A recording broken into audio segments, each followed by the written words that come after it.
about to go to the main event, the moment we've all been waiting for all weekend. About a 30-minute late start, but that's okay.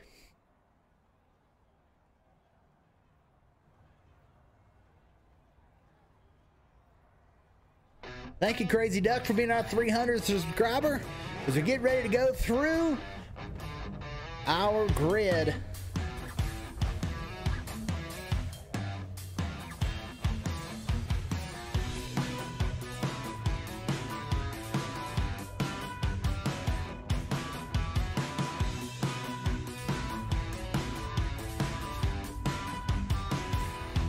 From the pole, with the fastest qualifying lap, it is Aaron Smith.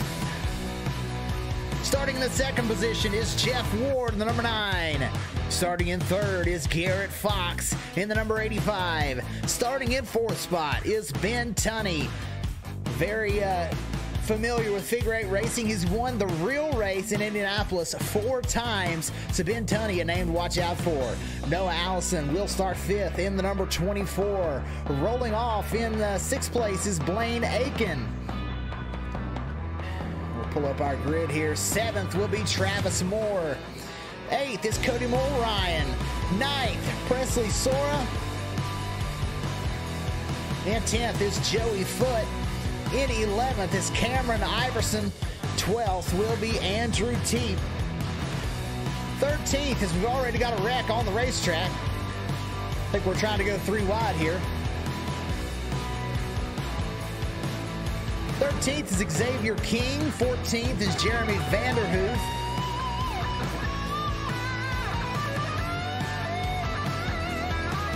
15th, Dakota Redmond. Everyone kind of got all spread out there. 16th, Tony Grogan. 17th is John Forbes Jr. 18th, R.C. Rigdon. 19th, Isaiah Proctor. 20th, Dakota Bro. 21st, Regan Gum. 22nd will be Brayton Laster. 23rd, Timothy Perkins. Finished second last year. Might be the favorite to win it here this year. And 24th is Danny Cochran. 25th, Morpheus Perry. 26th, Aaron Spear. 27th is Julian Valdez. 28th, Aaron Gordon. 29th is Daniel Mosteller. 30th is Frank Wade. 31st is Brady Powers. Cody Bullock, 32nd. And 33rd is Barrett Morton.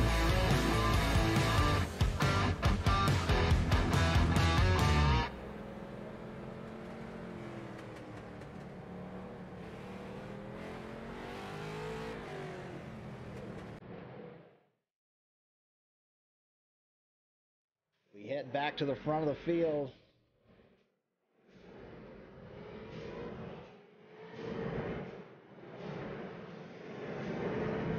The front of the field is catching the back of the field. You see, that's the issue there, is they're trying to catch back up to the face car.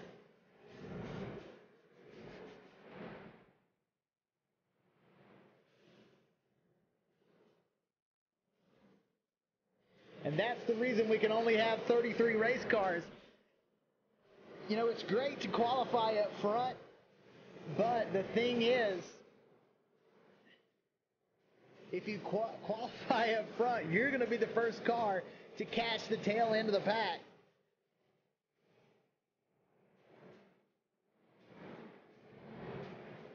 As we're getting ready to go, green flag racing.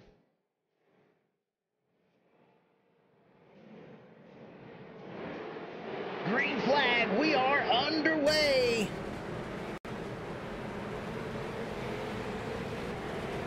Aaron Smith out front early.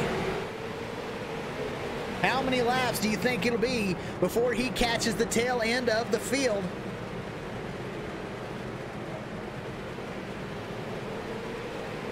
Probably not many. The thing is that if you're back here in last place, like Frank Wade, you see there's a little bit of an incident. Now he's going to be coming across right in the middle.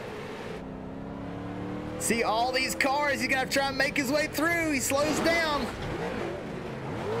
and gets hit.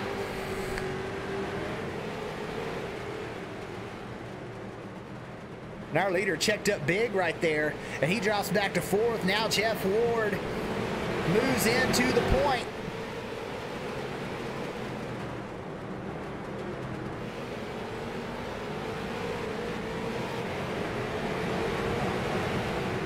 These guys are all catching the tail end of the field. This is wild. As Garrett Fox moves into 2nd, Ben Tunney's in 3rd right now.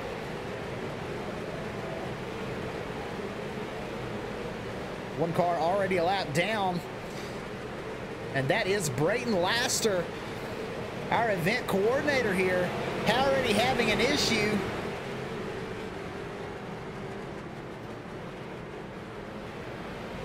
So Brayton Laster to the back of the field, but you know, last year's event, 2nd place was 7 laps down. So through all this carnage, we're going to see a lot of people getting a lap down as they're going to get sent out of this racetrack. Garrett Fox is out to a big lead right now. Jeff Ward is in the 2nd spot. Ben Tunney and Blaine Aiken battling for the 3rd spot. The action right now is back around this region. Dakota Redmond, Morpheus Perry, 14th and 15th. As there goes the 6 of Jeremy Vanderhoof. He was very fast in his qualifying race. Brady Powers spins out. We've got another one down here backwards.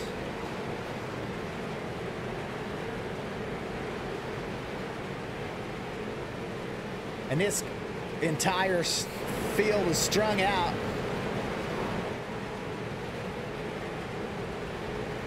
Vanderhoof trying to move up right now. He's 27th position. A lot of damage on the front of that car. Cody Mulryan has to tow. Daniel Mosteller. See if we can get RC Rigdon. Look like he had an incident. As the 70 of Aaron Smith goes around.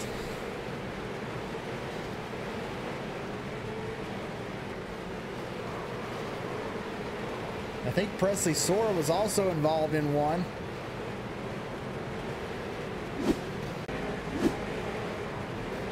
Mosteller in the 35 of Foot gets together at the crossover.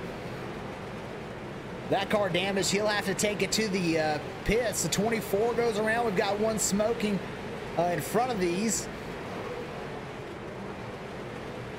Cameron Iverson has to go to the pit lane. That car damaged. Andrew Teep as well in. Xavier King finished 2nd in his qualifying race last night. Brady Powers, who was back there, spun out a couple times. He's moved all the way back up to 18th. And Brayton Laster, who was a lap down very early, has slowly made his way back up to 17th already. Aaron Smith, our pole sitter, all the way back to 16th.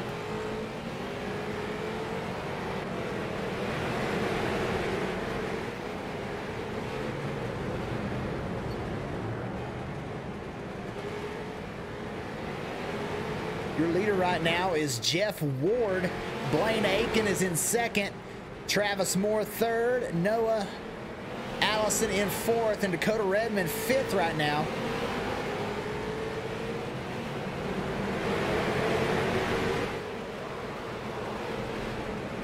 As one gets sent around, Isaiah Proctor is moved up to 6th place.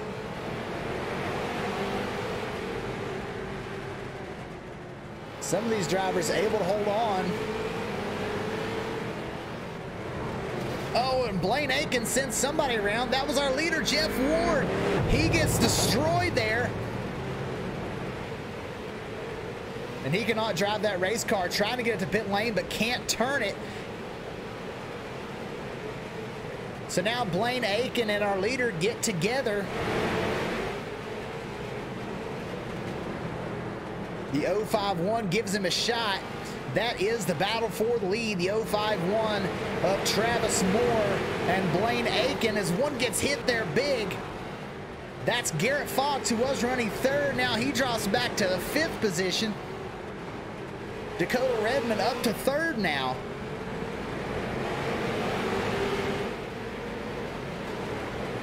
And once again, our Leader gets turned around. He's 13th. Right now, only 8 cars still remaining on the lead lap as Garrett Fox has to tow to the pit lane as he's got a lot of damage. But our lead lap cars are Travis Moore, Dakota Redmond, Isaiah Proctor, Dakota Bro, John Forbes Jr., Julian Valdez, and Regan Gum. Only cars still left on lead lap.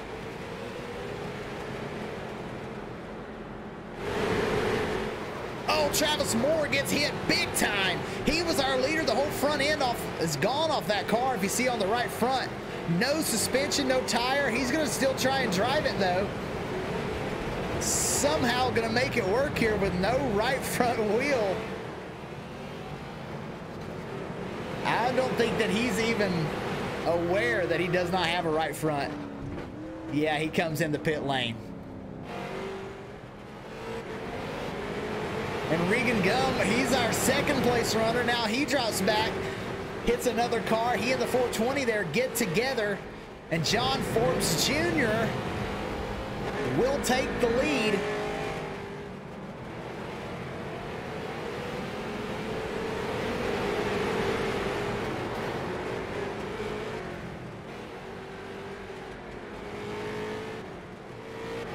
So we're looking for who's going to finish 13th on lap 33. That's sponsored by JunkCarBlaster.com. There'll be a $15 award to the 13th place finisher on lap 33. We are on lap 22 right now. Dakota Redmond, a little bit of damage, but not too bad, as he is pulling out to a pretty good lead.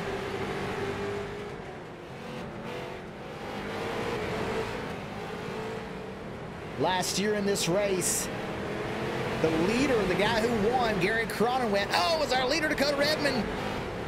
Hits a car coming across the crossover.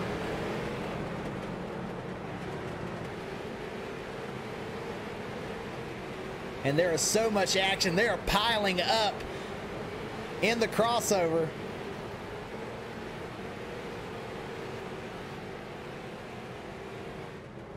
Dakota Redmond has to go down the pit lane, and Julian Valdez will take over the lead position. Dakota Bro has moved into second, and he's about a straightaway behind. Travis Moore's right behind him.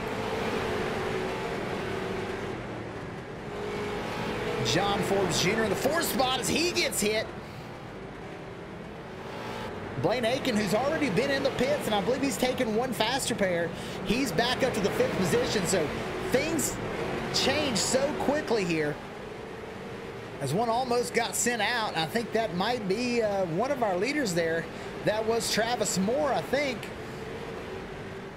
that got sent out there. Let's take a look at just that hit that he got sent there. That was a big one.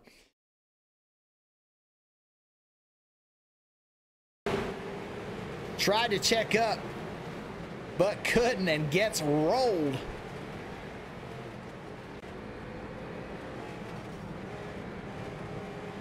So Julian Valdez still out front.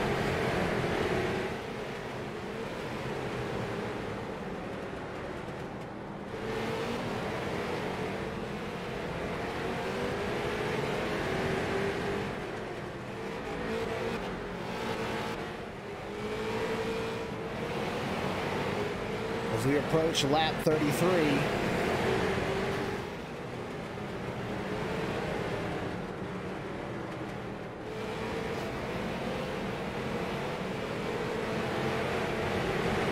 Blaine Aiken now in second. He's almost one lap down.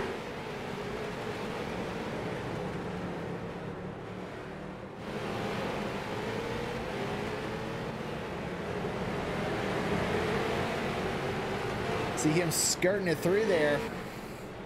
John Forbes Jr. coming out of the pits will put him in third. Is already in an incident. Got to be careful exiting pits here.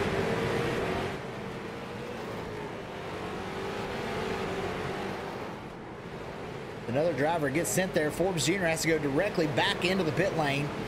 Garrett Fox has now moved up to 4th.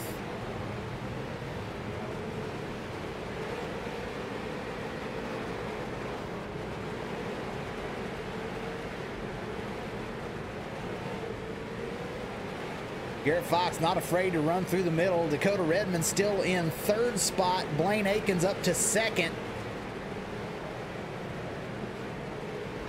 When there's cars in a pack like this, sometimes they get piled up big time in the crossover.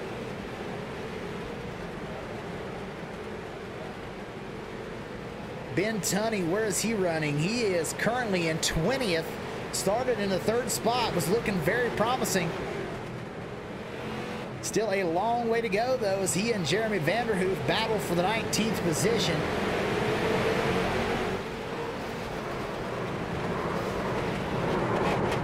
And that looked like that was our leader there for a second, got hit, but continues on.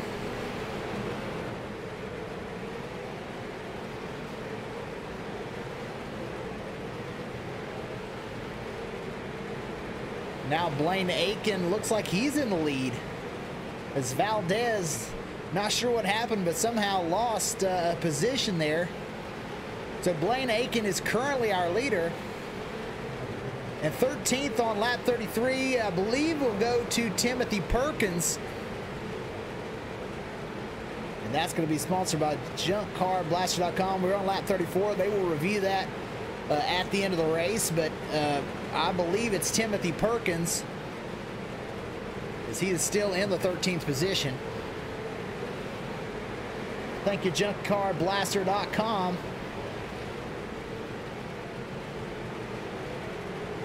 Timothy Perkins was last year's second place finisher, and he is the top finisher from last year's race that's running here tonight. So keep an eye on him. Brady Powers, a big incident there in the middle, as Blaine Aiken continues to run away with it.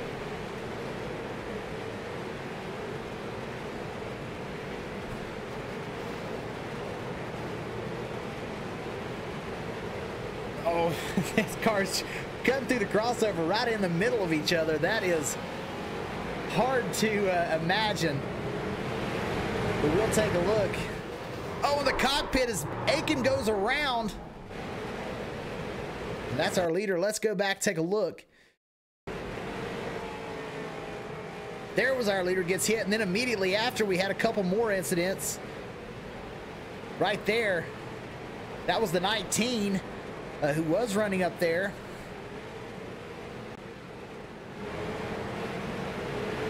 Aiken still in the lead as Garrett Fox, our second place runner, has to go into the pits.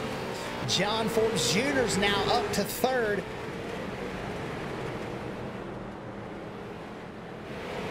Some of these drivers are going to be running out of those faster pairs pretty quick.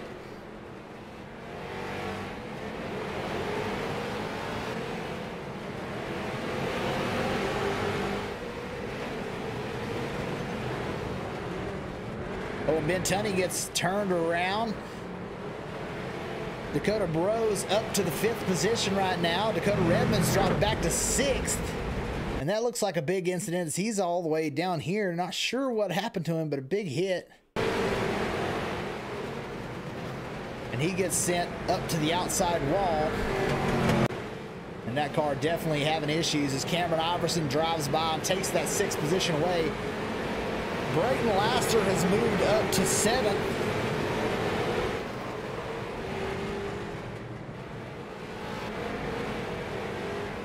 He's trying to save his faster pairs through this first hour.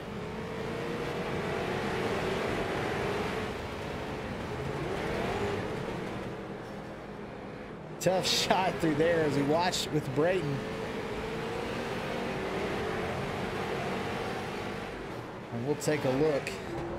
This time it'll be out the right side as the cars will come around, and we'll see Brayton. The car is coming right on at him. Not too much issue.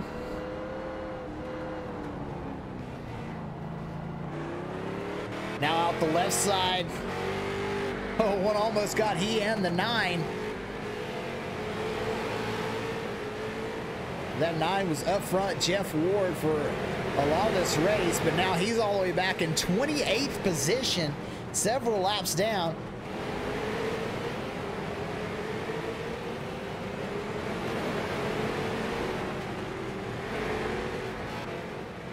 to Blaine Aiken maintaining his top spot.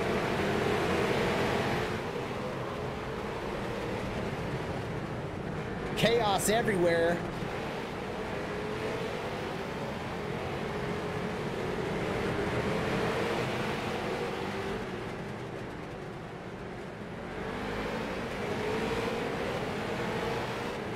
If you can get out front, right now is where you're going to make up your laps. So everyone is continuing to wreck and you don't get hit, you can get a big lead here, and it's going to be difficult with less cars because as we go, more cars are going to get taken out. They're going to use all of their faster pairs, and if you still got a few left and get hit late in this race, you're likely not going to have as much of an issue.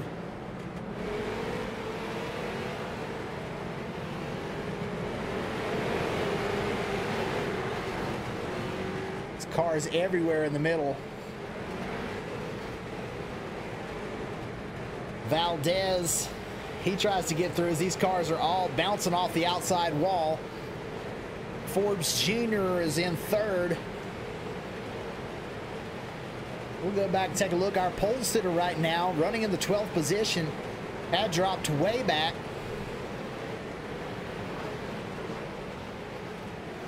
Danny Cochran gets hit there in the crossover. Isaiah Proctor is 13th. He was running third at one point.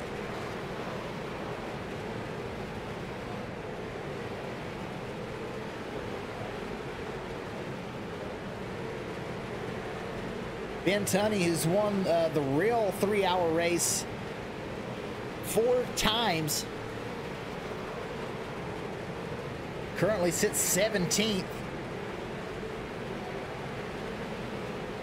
And he was very fast.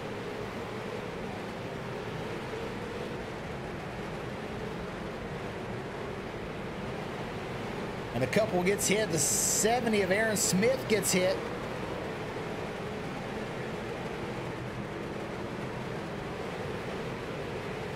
And this crossover action is intense. There goes Aaron Smith once again. One got sent far and wide. That was the 44 and the 52 both.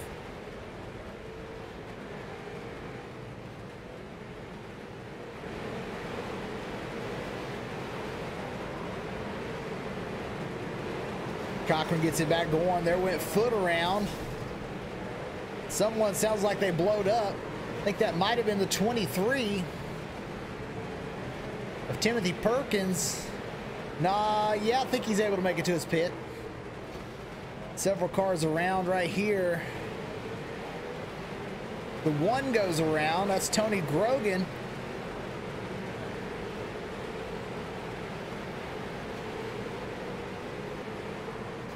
Cars battling hard. One of those is Frank Wade. He gets spun again.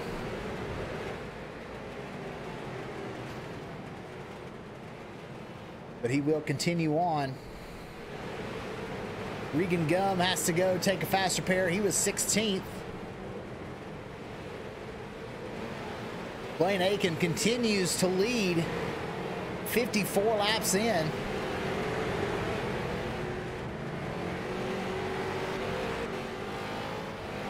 And I was asking a lot of these drivers yesterday if they thought that qualifying straight in this main feature would be a disadvantage, considering they didn't get that extra 60 laps of practice.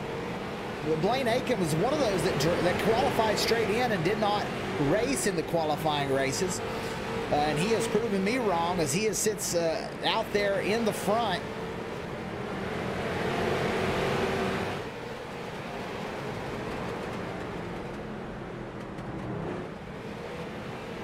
And he is a lap ahead of second place, Julian Valdez. Garrett Fox is 3 laps down. Brayton Laster also 3 laps down. Dakota Bro in 4th. Actually, these two battling side by side. That is 4th position.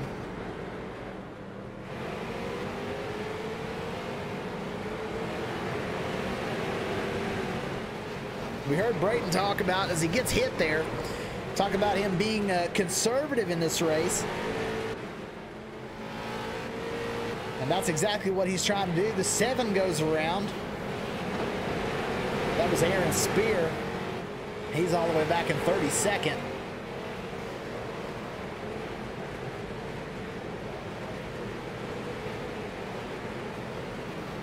I don't know how some of these cars get through without plowing each other. They're just inches away from each other.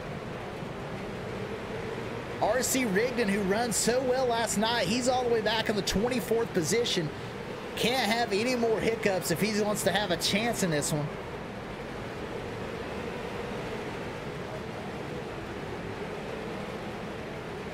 We know that he is very fast. Cars piling up. That looked like the 51 went right through the Wade car.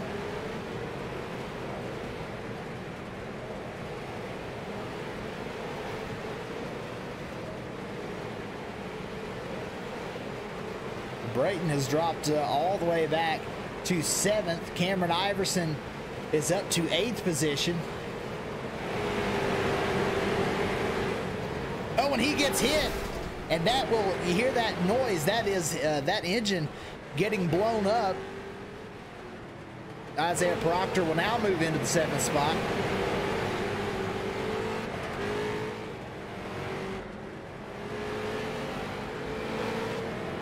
They will all pass Andrew Teep, who has to take his car to the pit lane. Joey Foots in 7th. And that is a race for position between him and Isaiah Proctor directly in front of him. Oh, as Proctor gets taken out.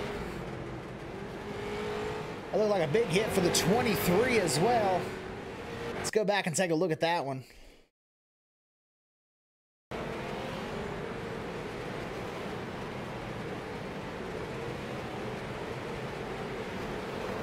Nope, a small hit for him. It was enough to have to go to the pit lane. Tony Grogan has now cracked back into the top 10. Him and Aaron Smith.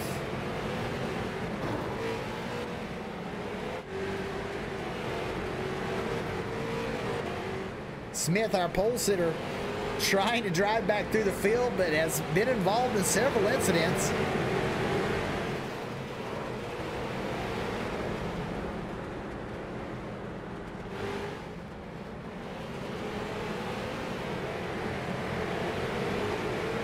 That car just not as fast as it has been, and he will take it down the pit lane. It looks to me like he might be speeding down pit lane. Oh, a big pileup on pit exit.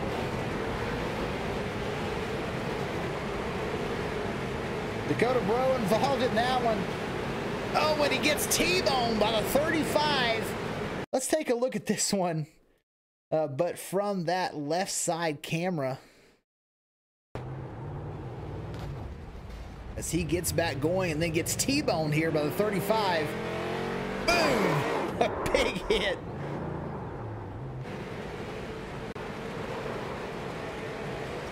And a big development. Blaine Aiken gets hit.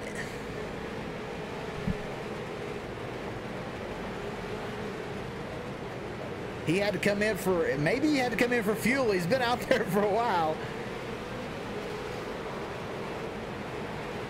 So now Blaine Aiken back on the racetrack.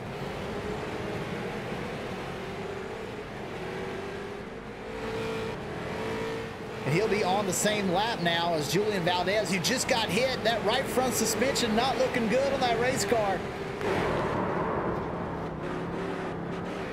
And he will take it into the pit lane.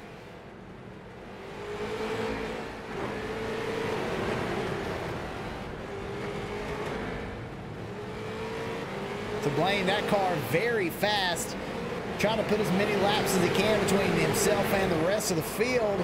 As the 23 and the 52 both go around, the 051 hits him.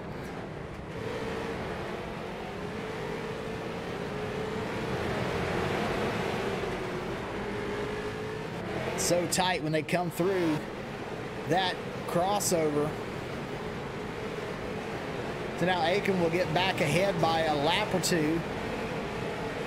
Valdez, who was second, he gets sent to the outside of the racetrack. Not sure what's happened here. I think he had just come out of the pits.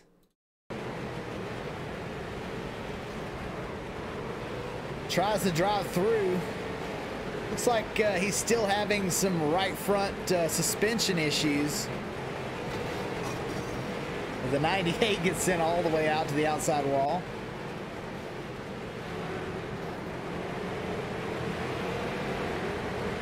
We're still hoping to see our Pull It Down the Award nominee.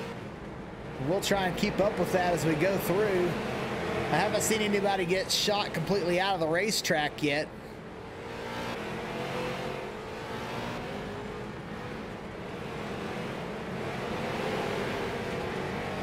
Morpheus Perry back on pit lane.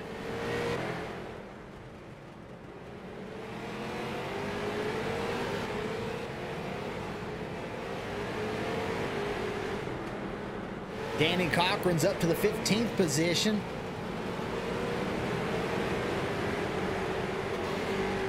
These cars so careful to get through that crossover. RC Rigdon not far behind him. He's in 16th.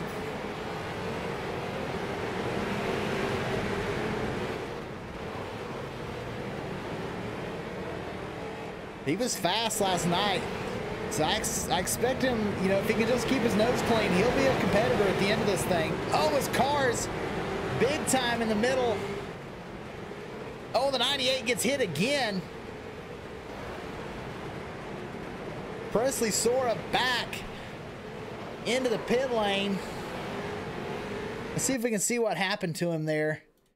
He was involved in this big incident. Gets hit twice, 3 times. And I think he gets hit again right here at the end. A 4th hit, a big hit.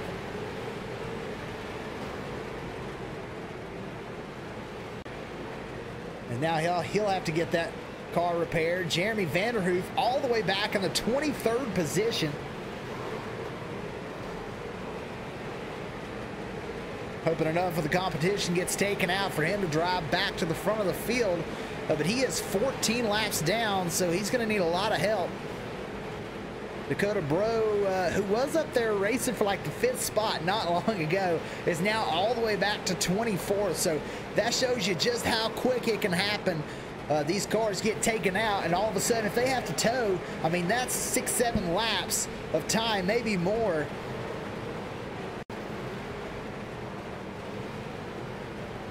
Looks like Rigdon gets hit there. He's still in that 14th position. The 420 just getting bounced around.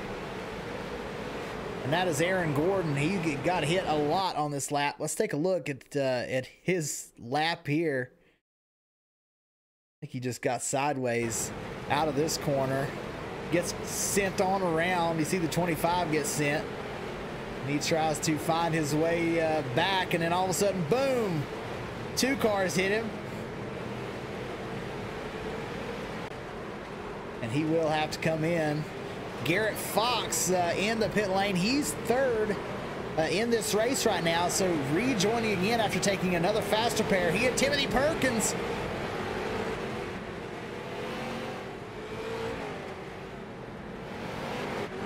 So Blaine Aiken out there putting laps on people.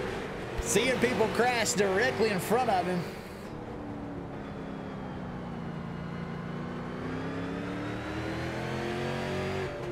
We take a couple of laps with our leader, Blaine Aiken.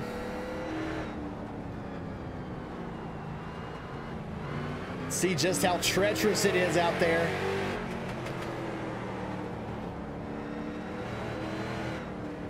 This right here is all that they see coming through here. They really can't see much out the right side. Oh, doesn't check up and just sends the 52.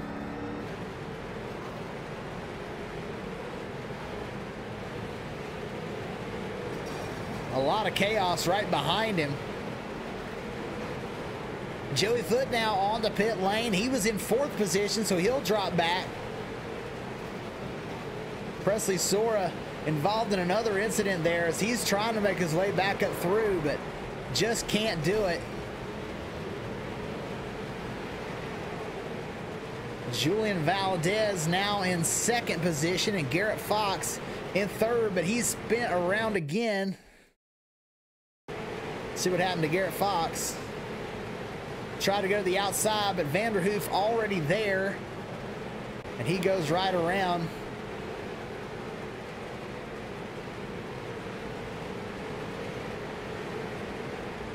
Joey Foot back out on the racetrack. Currently in the 4th position. Brayton Laster's in 5th. Teep, who's been in the pits several times, it doesn't take much. He's 8 laps down, but he's in 6th position. Aaron Smith, our pole sitter, all the way back up to 7th spot, 9 laps down. Oh, and big carnage behind.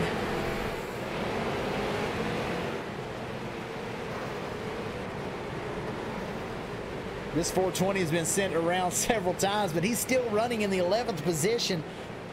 Crazy enough. Danny Cochran's in 12th. R.C. Rigdon's now back up to 13th position.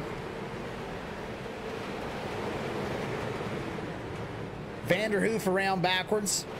Dakota Redmond's in the pit lane. He's 14th position now. Now 15th as Isaiah Proctor gets by. Oh, and he gets hit by Vanderhoof hard all the way to the outside wall. And that was almost a Pull It Downey Award winner, but not quite, as he will head into the pit lane. We got to see somebody up in that catch fence. Frank Wade in 17th. Regan Gums now up to the 16th position. Timothy Perkins up into 18th. As Frank Wade directly in front of him gets spin, that'll move him up a spot. Dakota Bro involved in another incident. Let's take a look at that one.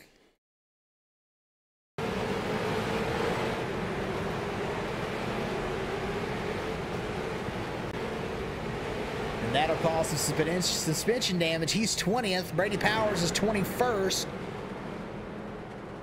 In the pit lane, we got Tony Grogan, who's coming back out. Ben Tunney.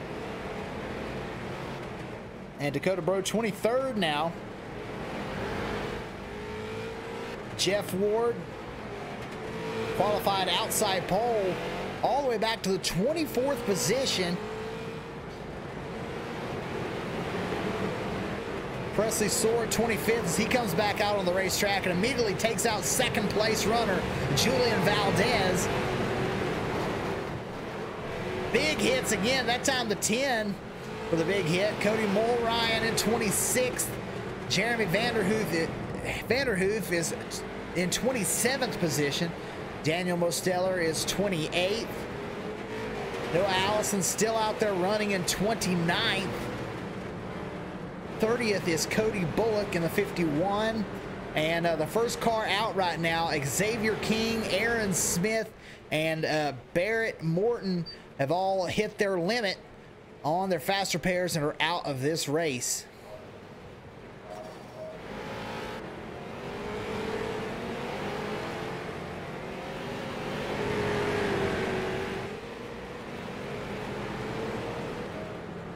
"95 laps in, Blaine Aiken with a huge lead right now.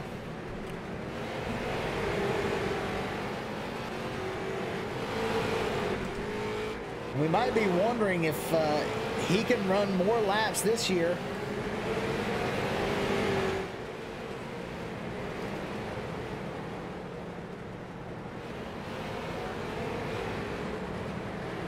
Than Cronenwet did last year. We'll take a quick look. I believe it's 425 laps last year. For last year's winner, Cronenwet, Blaine Aiken already up to 97 laps, and we are 35 minutes in.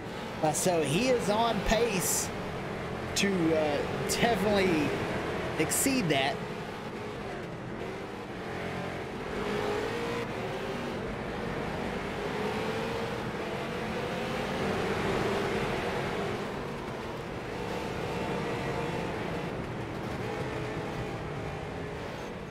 believe he's on pace right now to run well over 500 laps. But now he gets involved in an incident. And that left front suspension is damaged. Let's take a look. A big crash. That's after he's already gotten through. 2 cars sideways. Oh, and the 19 spins around. And that damages the left front. And he'll have to go in and take a fast repair. And he is in the pit lane, so that will help the rest of the field as Julian Valdez tries to reel him in. He's 3 laps down to Aiken.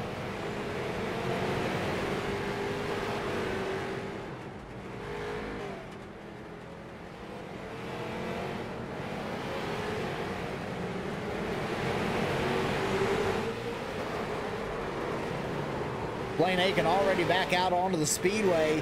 Valdez only able to capitalize a lap there as Aiken did have to take a fast repair, but didn't have to tow, and that's a big difference.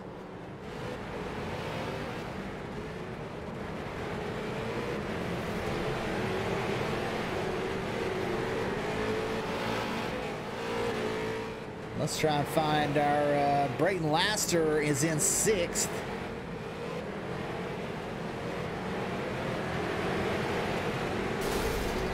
Oh, and somebody just blew up. I think that might have been the 54.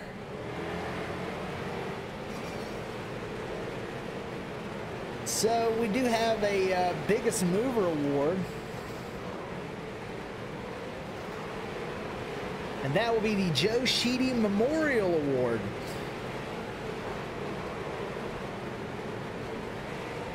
So Brayton had definitely liked Joe Sheedy. Said he was an awesome dude that ran a lot of races with them on iRacing on and off the figure 8. And unfortunately, they lost him earlier this year. So Brayton let me know that Joe Sheedy was a force to be reckoned with and was most known for starting in the back and being up front in the front of the pack in no time. So that Joe Sheedy Memorial Award, $20 given to the biggest mover. And right now, that is Julian Valdez running in 2nd position. He's gained 25 positions from the start of this race. Oh, as one got hit hard. Let's see if we can figure out who that was. That was a major hit. The whole front end goes off that car.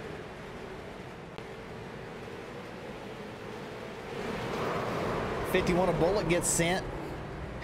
Garrett Fox is still up into the 3rd position. Joey Foote in 4th as RC Rigdon goes around, and Frank Wade.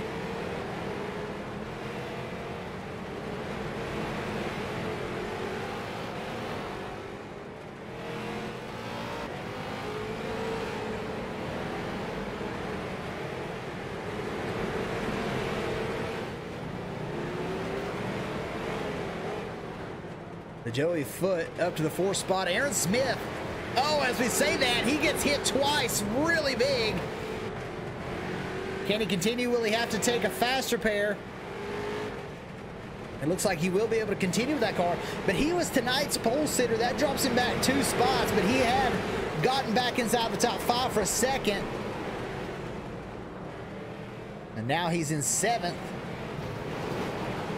As the 10 just getting hit back and forth. Andrew Teep has now moved into the 5th position as Blaine Aiken back into the pit lane.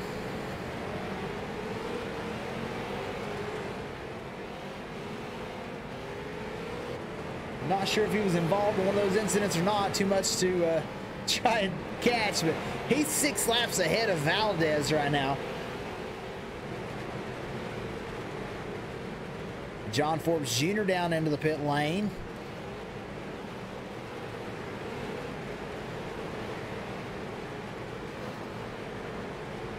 And Valdez may have had a connection issue as he was running in 2nd spot. We're not seeing him in the race session. There he is. He is having some connection issues, but Valdez right now still out there in 2nd spot. He does have that biggest mover award secured if he can finish in the 2nd spot. Oh, and a bunch of cars go around, including Valdez.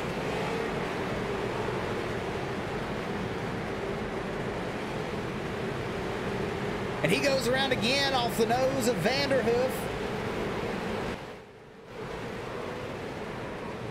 And Valdez will drop all the way back to 4th, as now Joey Foote, who's in the pit lane, is 2nd. And Garrett Fox will move into the 3rd spot.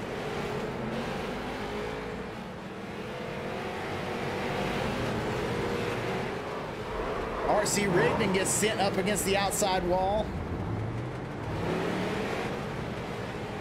But we'll continue on.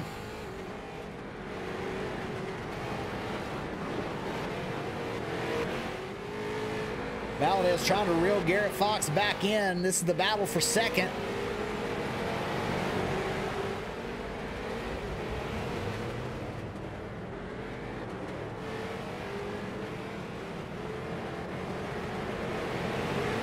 Aaron Smith back in the pit lane. Travis Moore, he's moved his way back up to 7th. It's a revolving door in the top 10 right now. Travis Moore sideways, drifting that thing around the racetrack.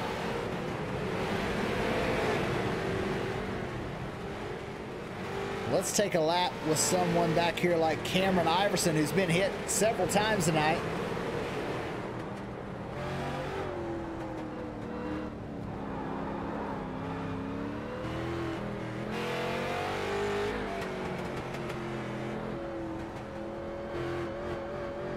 Cameron Iverson out of turn 2. Has to check it up. Doesn't want to get hit. Oh, and he and the 05 battling hard here. Oh, and he goes around off his nose.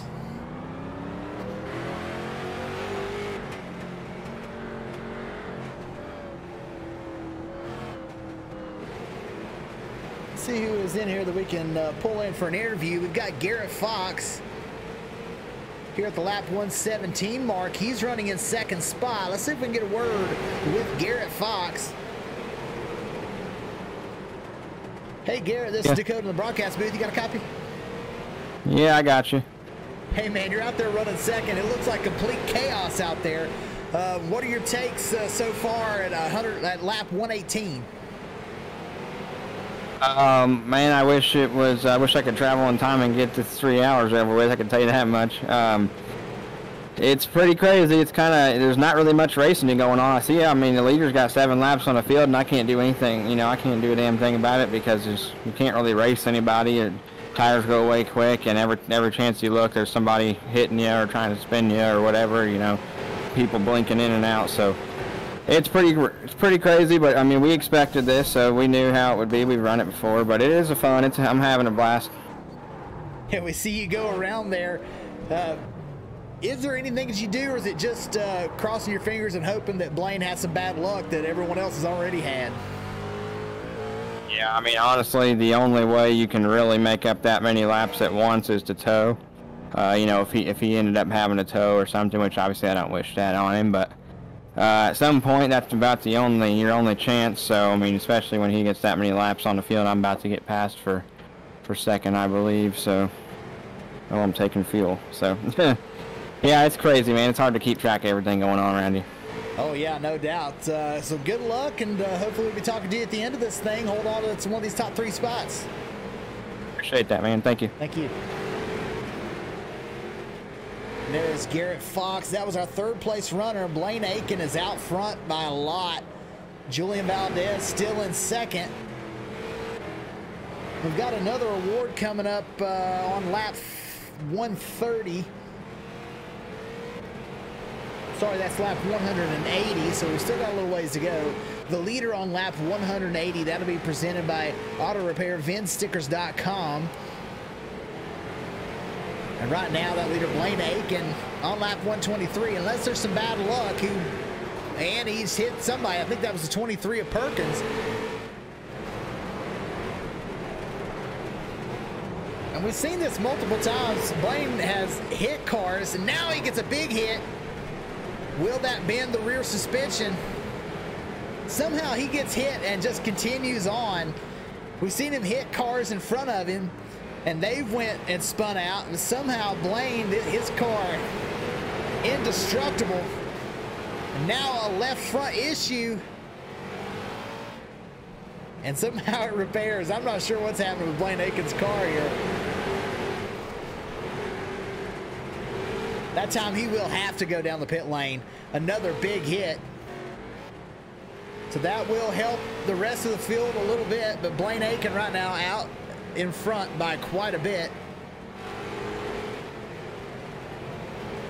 Joey Foots now moved up to 4th. Brayton Laster's in the top 5.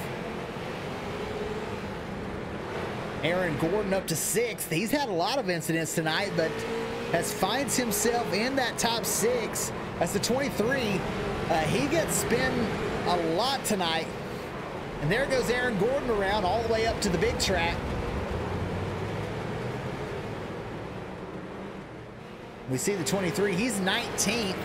He's trying to find his way back to the front, but having a tough time going back-to-back for top 3s for Timothy Perkins. Presley Sora, who has been in a lot of incidents tonight, has bounced back up to the 16th position.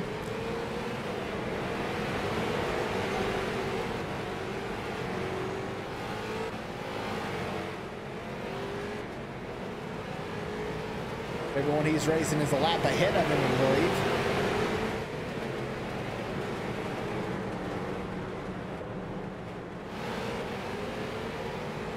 Our pole sitter still sitting in the 8th position. Locks it up as cars go sliding across in front of him. Let's see if we can take a look here. Cockpit cam with our pole sitter, Aaron Smith.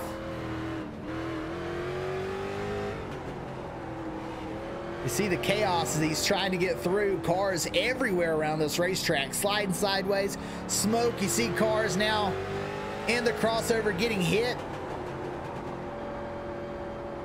And for me personally, I think these cones all over the racetrack would be distracting. Not only are you having to watch the cars that are coming through the crossover and not get hit, but these cones sitting out in the racetrack, you're expecting them to be in the corner. But see, they're right out in the middle of the racetrack there.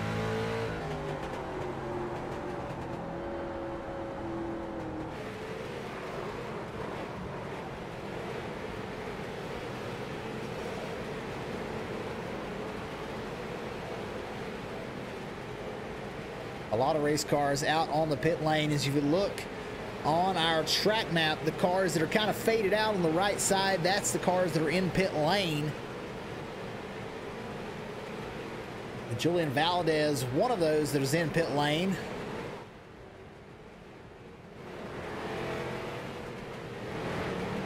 John Forbes Jr. is up to 8th right now.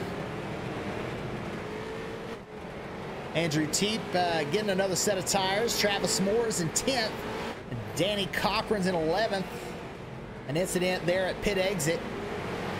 Morpheus Perry's in 12th position. As we see Vanderhoof around again. He's 25th spot. It looks like maybe an issue. Yes, a right front issue for the 6th. Mosteller in the pit lane. Ben Tunney's in 27th. And I think he might be out of this one. Bill Allison's still out there running.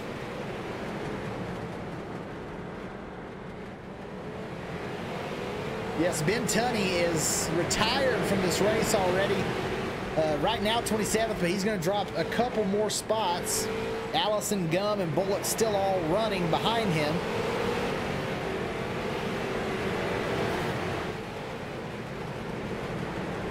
And there's Regan Gum. He's in the pit lane, and Cody Bullock several laps down as cars piling into this corner.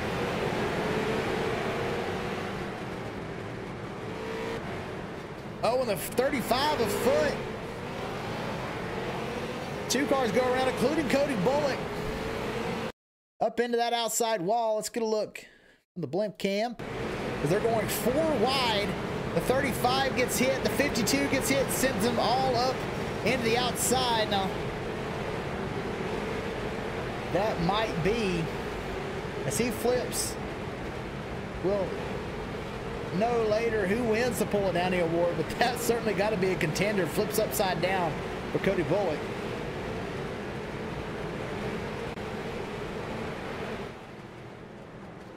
So Joey Foote in the pit lane again. He's in fourth. Garrett Fox is in pits.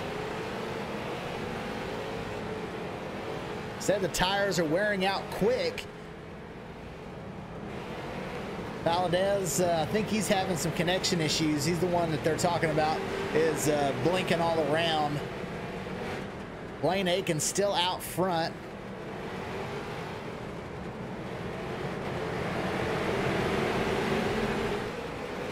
Ahead by 7 laps over Valdez, 9 laps over Fox, 10 laps ahead of Foote, and 12 laps ahead of Gordon, who has now cracked the top 5. A great run for Aaron Gordon, who's been involved in a lot of incidents. It's just trying to keep that nose clean. Someone's blown an engine in the middle. The 05 one goes around. That was Travis Moore. He'll continue on.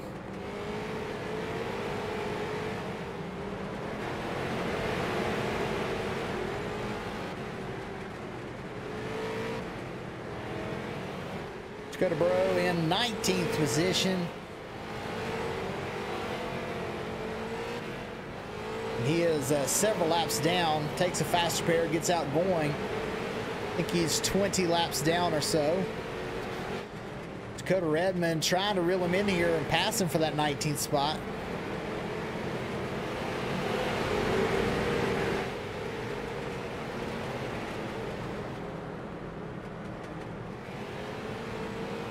Jeff Ward outside pole has now moved all the way back up to 13th after being way back in the 20s. Gets hit big time all the way across to the main wall outside of the speedway here at Irwindale. Cameron Iverson in the pit lane. He's 14th. Isaiah Proctor 15th. Frank Wade, we've seen him get wrecked probably more than anybody else, but somehow holding on to that 16th position.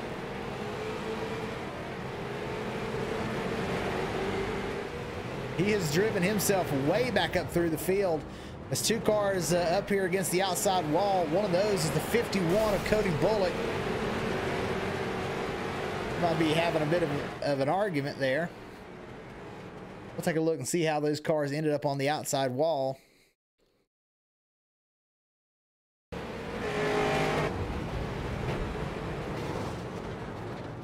I'm not really sure how that happened. And the 51 hits where the wall juts out.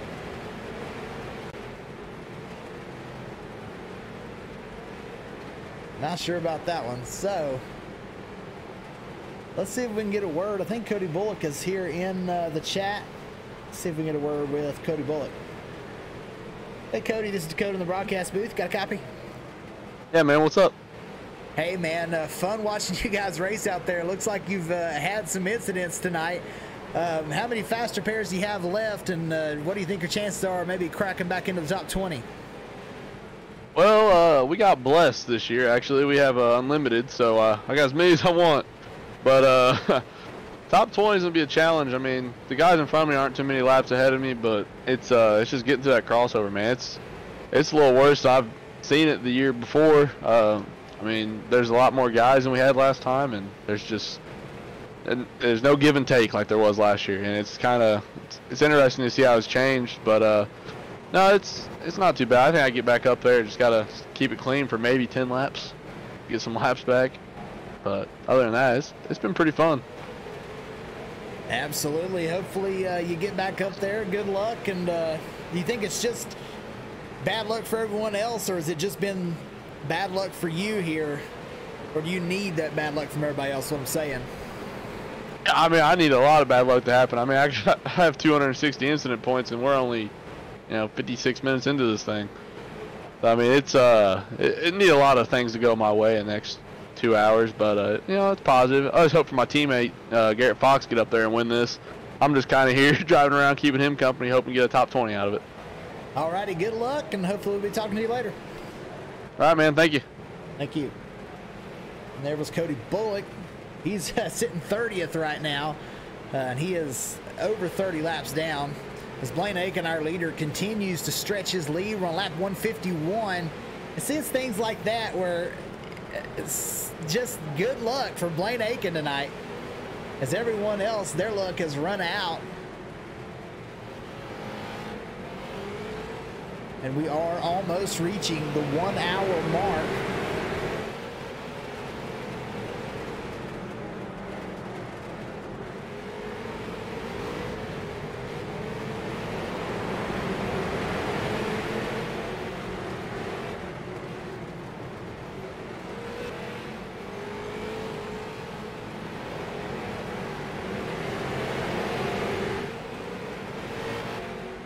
Garrett Fox with an issue coming through the middle of the track, right out in front of Brayton Lasser. He and Vanderhoof gets together, and Garrett Fox hard into the outside wall.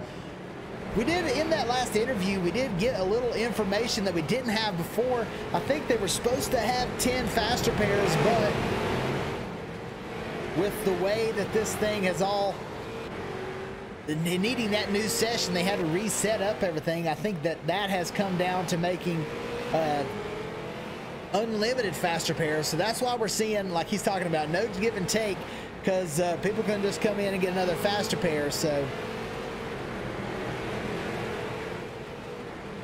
reckless abandon into that center part as Blaine Aiken just continues to stretch out this lead. Brayton Lasser's up to the 6th position. Valdez has dropped all the way back to 4th, and Aaron Gordon, I think he's my surprise of the race at this point.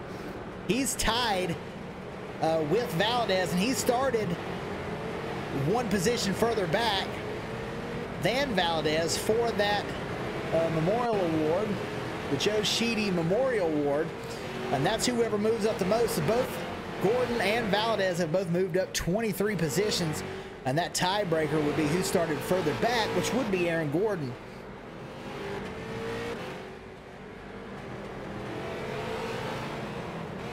Isaiah Proctor's into the 18th position.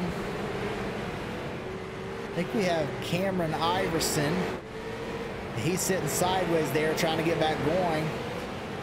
We've got Cameron in our chat here. Let's see if we get a word with Cameron.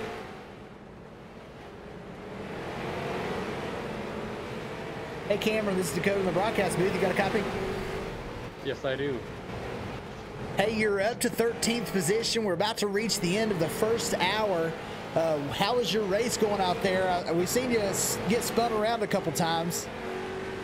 It's been pretty chaotic, but it's been a lot of fun. It's just trying to hang on and time the intersections right. I've had a lot of good close calls and a lot of bad. I wouldn't call it close calls because I get hit, but just kind of managing my car right now, trying to survive all I can. How are the tires wearing? We heard someone earlier talk about the tire wear was pretty excessive. Do you see that out there in your car? With the setup I made for the car, it's really meant for short run, which was a mistake. So after about 6 or 7 laps, my tires will start to get really tight and push. So it's kind of worked out the few times I have gotten wrecked and been able to put new tires on it. But on long runs, it's been really killing my speed, and I kind of have to pull over and let everybody by. Well, you're now up to the 12th position. We've got 2 hours left to go as we are right now at the 1 hour mark. What do you think you can get out of this thing? You think you can get all the way up to the win, or are you hoping for a top 5? If I can finish in the top 10, that would be amazing. I had to go through the last chance race today, so just being here is kind of a blessing right now. Absolutely. Well, good luck. You're in 12th, and I definitely think you can get to that top 10 pretty easy. Alrighty, thank you guys. All right, have a good one.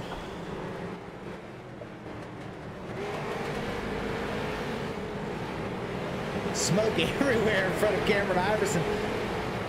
Oh, his cars get sideways. The 35 involved in that one.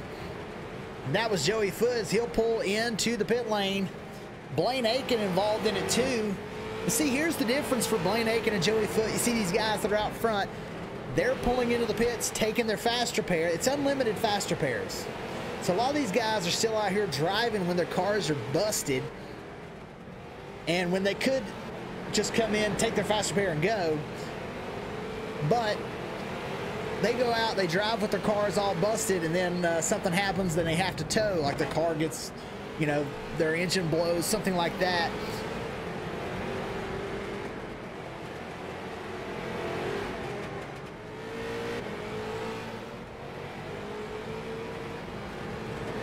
Aaron Smith still in the 6th spot. Let's see, Danny Cochran's now cracked into the top 10.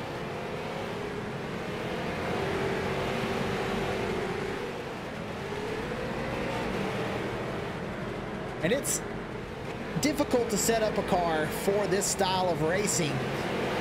These street stocks, you know, when you get iRacing, you get the street stock car. That is the rookie car.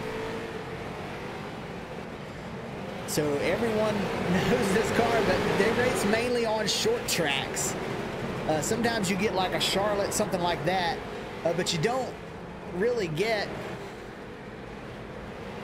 you know, a figure 8 race. You don't run road courses or road course style races in the street stock very often. So you'll see the 98 of Presley Sora gets hit again. He's 19th. There goes the 23, a big hit. He's been sent several times tonight. So when these guys are setting up their race cars, not able to go very long as they're wearing these tires out, turning left and right. So right at the 1 hour mark, we run about 165 laps. Let's take a look with the old calculator. We're currently on pace to get 495 laps. And we'll see if that pace gets better or worse at the end of the 2nd hour, or maybe in the middle. You know, last year, 425 laps for the leader.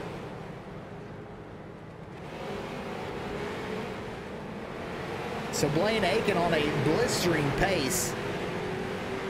Isaiah Proctor up to 17th position. And we'll take a look. We do have that award to give away at lap 180. And that'll be the leader on lap 180.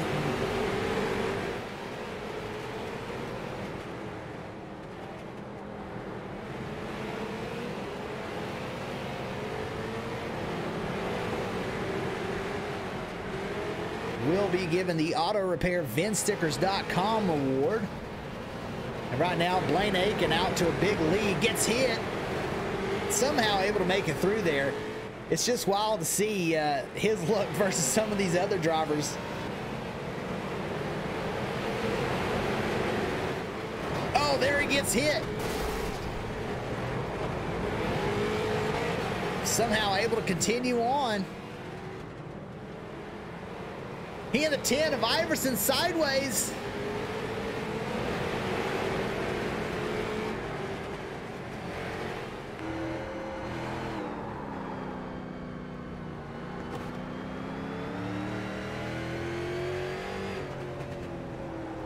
It's Blaine Aiken.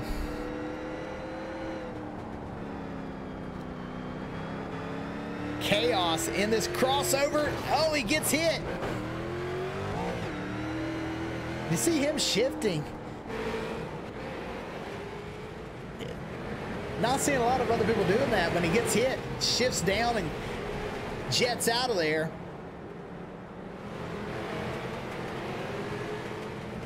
Let's take a look. Dakota Bro right now 18th back into the pit lane.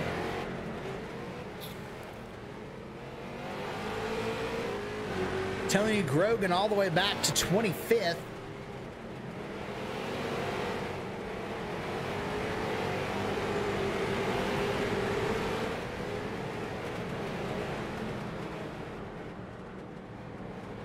Daniel Mosteller, 26th position in the number 87. Noah Allison still racing, 27th. Cody Bullock back in the pits, 28th. And our drivers that are out, Ben Tunney, Regan Gum out of this race. Xavier King, Aaron Spear, Barrett Morton all out of tonight's event.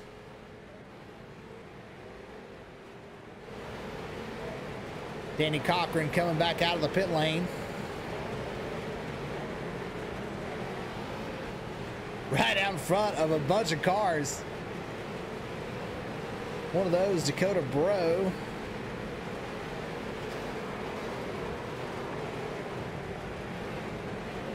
I think the worst luck, if we had a worst luck award, it's got to go to Timothy Perkins. We've seen him backwards. He and both RC Rigdon have been spun around so many times tonight.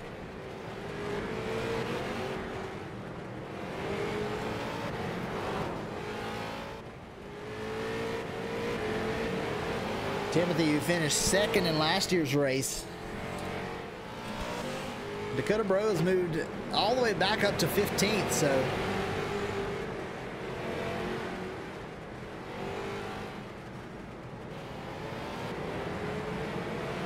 I mean, at this point, if you can run 20 laps without having to take a faster pair, you're going to gain some positions.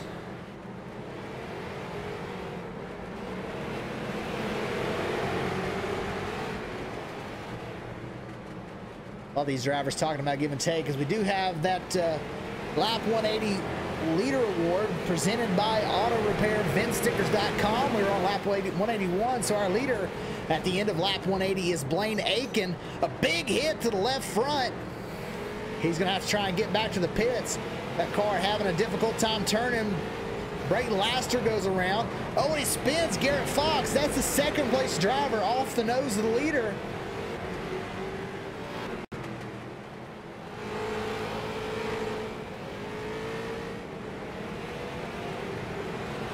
So thank you to Auto Repair VinStickers.com for your sponsorship.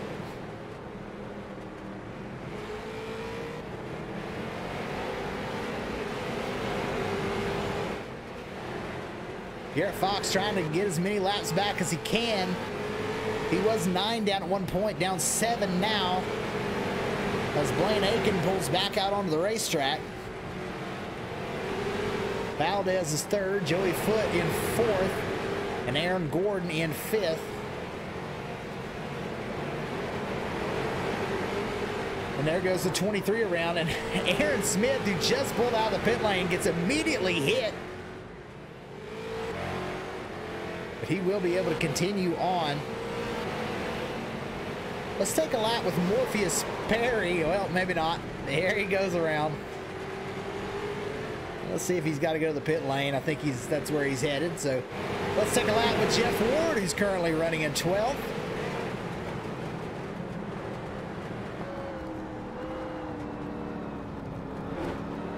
These drivers battling hard for position.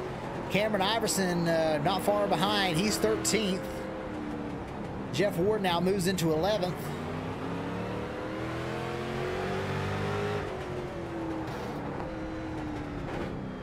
There's Valdez. Joey Foote's in 4th. A lot of cars directly in front of him.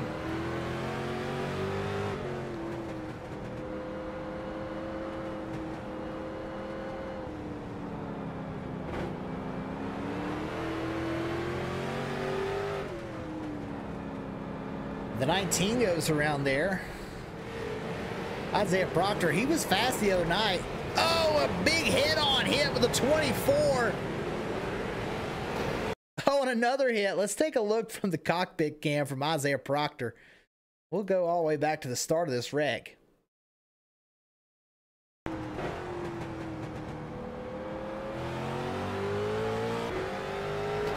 Gets sent there. Spinning around, tries to get back going, has to get it back down into first gear. And he'll pull out here as he's trying to wait. Didn't see that car. Watch that car just emerge out of the smoke. You can't see him at all. And then all of a sudden, here you go. Bam! Then tries to get going, gets hit a third time.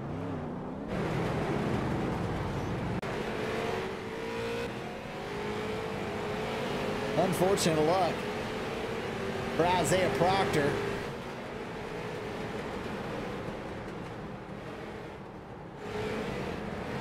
Joey Foote around with Frank Wade.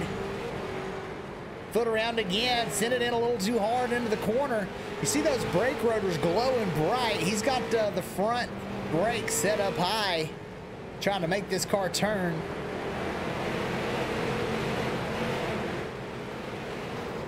And the one gets hit, Tony Grogan.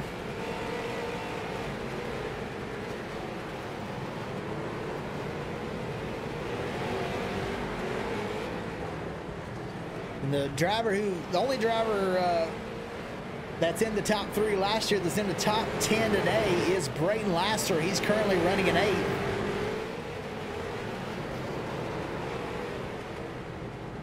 A lot of chaos. These cars getting sideways. So many cars getting hit in the middle.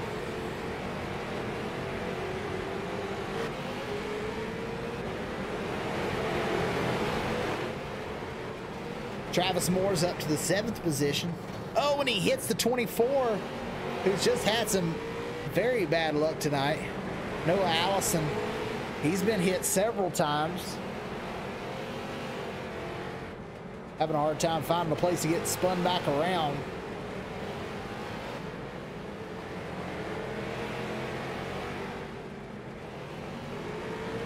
Now let's see if we can take a lap with Morpheus.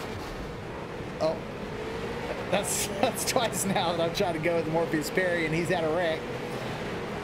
Maybe we'll try it back again later with the Morpheus Perry. And Cameron, we just talked to him a minute ago. He's up to the 12th position.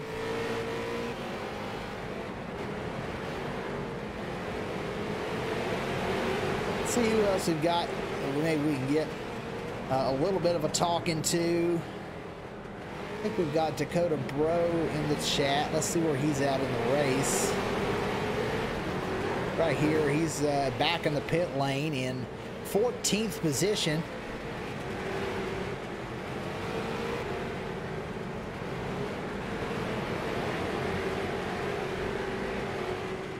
And let's see if we can get a word with Dakota Bro. Hey, this is Dakota in the broadcast booth. You got a copy? Yeah, I got you, buddy. Hey, you're having a pretty decent run.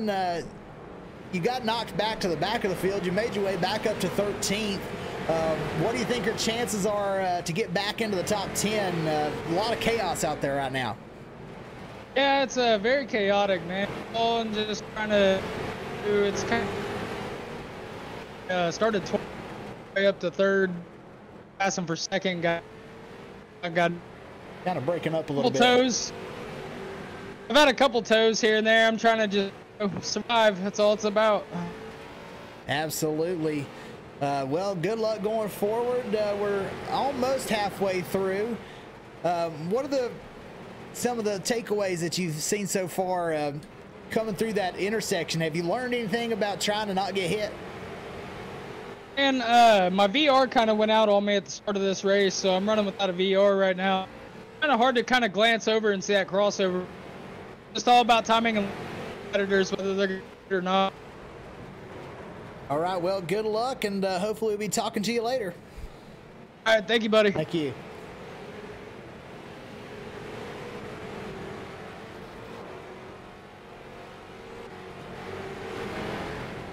And Dakota immediately gets sent around sideways. And he's on the same lap with the driver in front of him of Jeff Ward, but Jeff about to put him another lap behind. We are 200 laps in.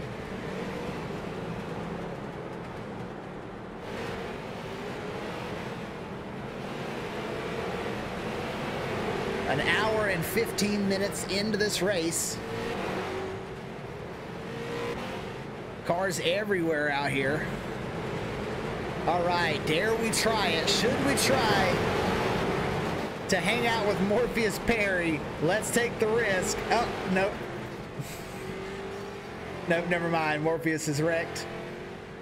We'll try and get back with Morpheus Perry in a couple of laps. Blaine Aiken out front.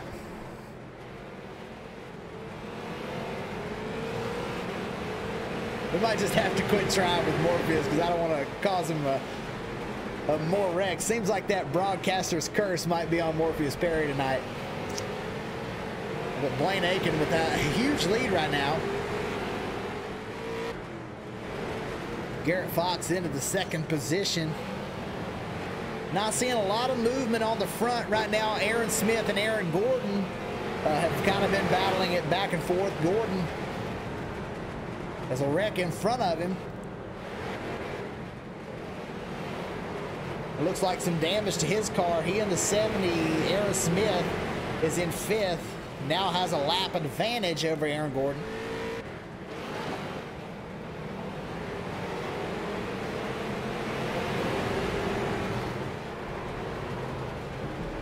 Gordon doing his best to avoid all this chaos at the crossover.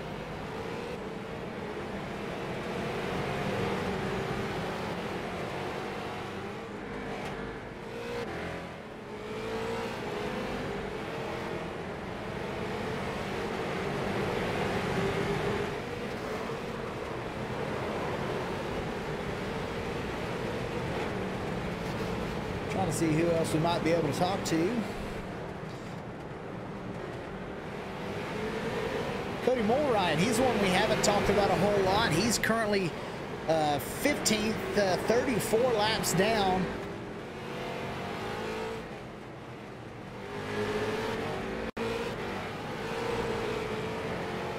Presley Sora,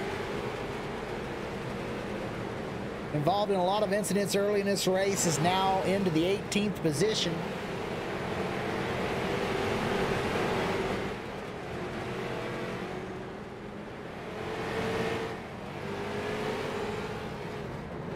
Oh, a big pile up right in front of him. Let's watch this battle from his view.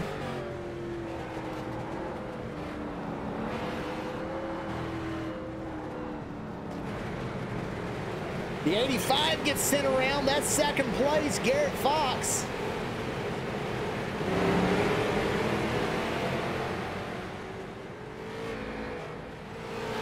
And a big hit there on the right front. That'll damage that race car. And he's going to have to go to the pit lane.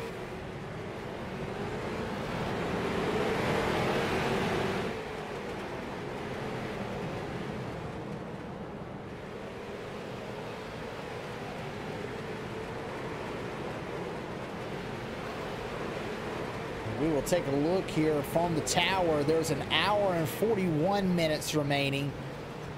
This will give us maybe a better look.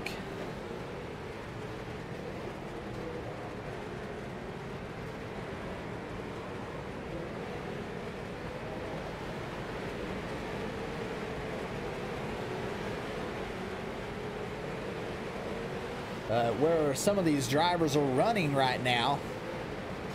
Blaine Aiken is 8 laps ahead. Valdez 10 laps behind. Joey Foote 11 laps out.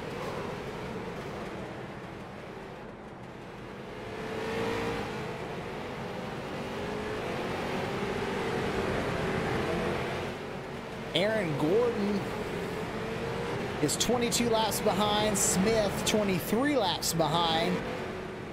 Braden Laster is 25 laps out. Travis Moore is 26 laps behind. 27 laps down is John Forbes Jr. Teep is 27 laps down as well. Battling between 27 and 28 laps down.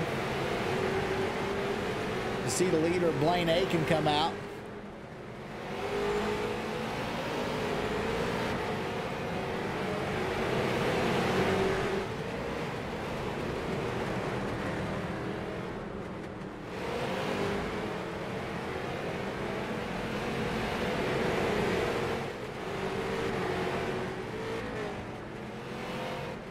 So really the top 4 are the only ones still really in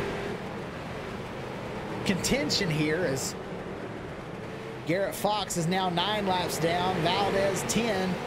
Foote in the pit lane.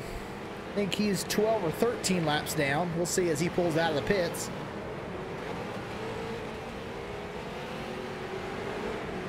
(13 laps down for Joey Foote. Everyone else 22 or more laps down. To this man, Blaine Aiken, and you see that's happened a lot where he comes through, he just clips people, never slows down. Very wild. Somehow does not cause damage to that race car.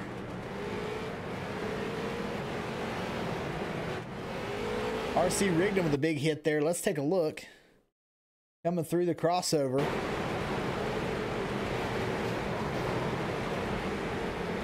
A hard hit to the outside wall.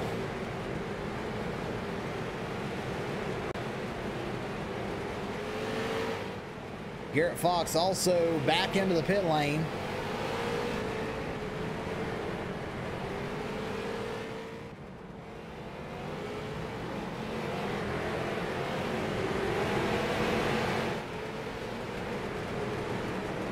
Joey Foot trying to capitalize here as Fox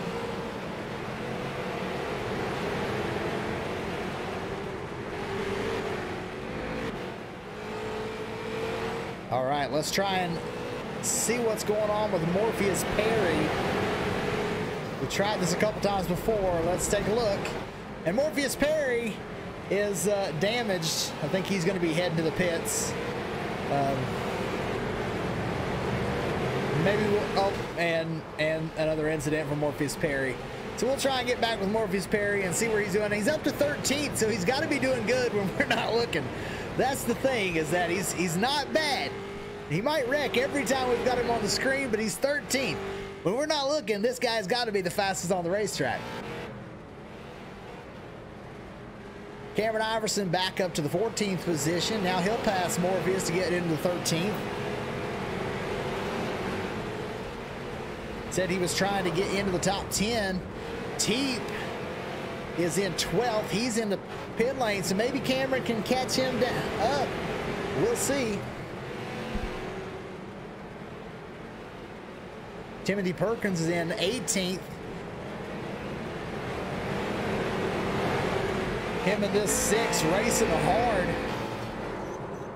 Somebody get hit there hard. That was a 35.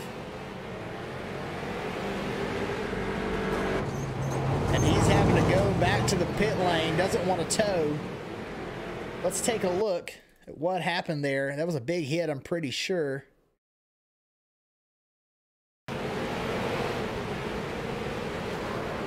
Him and the 85 who was in second, both with a big hit. And Joey Foot trying to get it into the pit lane, but he's going to have to tow. Is back to 4th. Fox back in will be in front of Valadez, but they are on the same lap, both 11 laps down.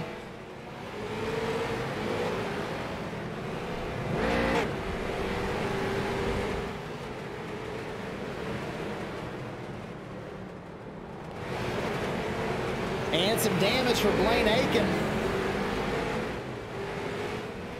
Sends it through the crossover. His car's coming from every direction. Valadez looks like he took the wide lane around. I'm not sure if that's legal. Didn't get hit, just sent it too far. But Valdez takes the long track around. I guess it wouldn't be, it's the longer way around, so he will get back in and immediately gets hit at the crossover. So he's back out there in the pit lane. Garrett Fox in the pit lane too. And Blaine Aiken continues along. There's Morpheus Perry on the outside.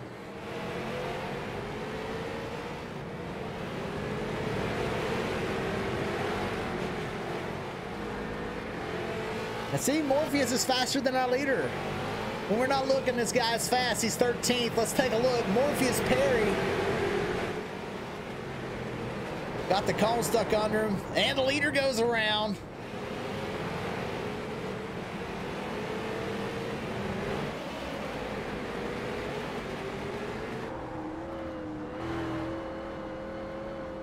Morpheus showing that speed as we are 5 minutes away from halftime.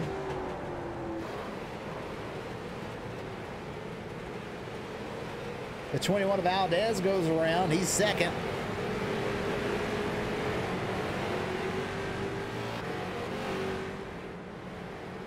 They're going to need Blaine Aiken to have some serious bad luck. He's going to have to tow. And that might be it. Will that car be able to continue? Yes, somehow. But around he goes again. Fox is in the pit lane. So through all this, Aiken is gaining time.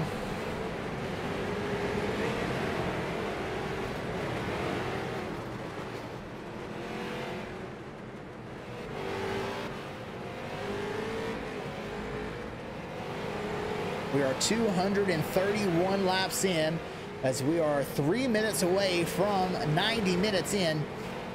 And we will see what kind of pace we're on for the end of this thing. Dakota Redmond right now is 15th position, and he will head back into the pit lane. Presley Soares still out there in 18th.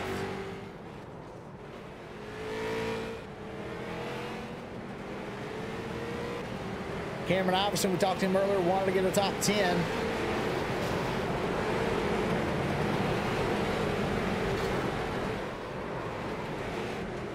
That car quite damaged though. Timothy Perkins is up to 17th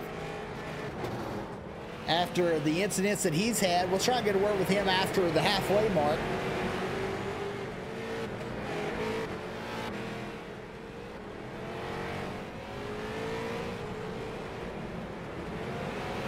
And that's second place runner of the 021.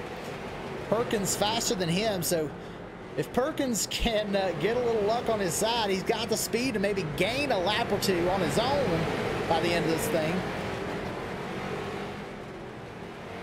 Definitely has the speed.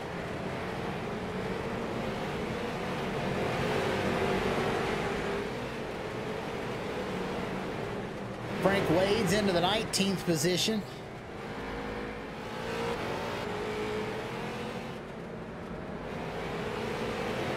Isaiah Proctor into 20th.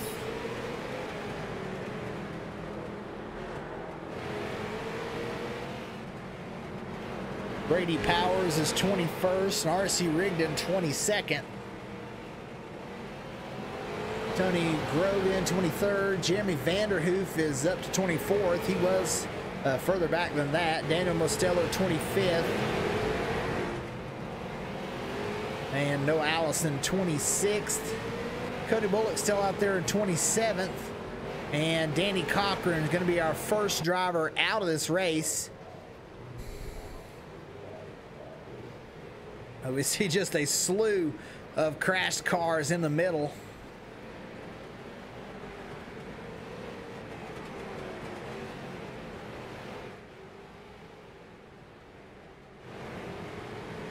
We'll take a look here for a second at just the crossover. See if we can see some big incidents. We've got 30 seconds until the midway point.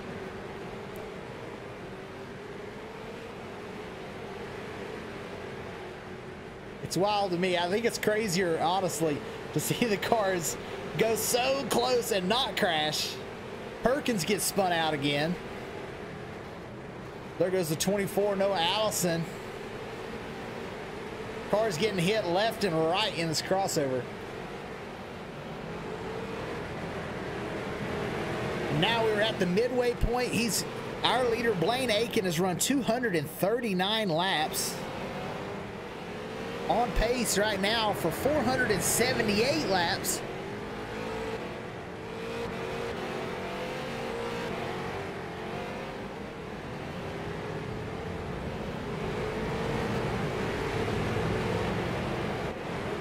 Was actually on a faster pace earlier. The pace was 495 laps at the 1 hour mark. Now it's 478. So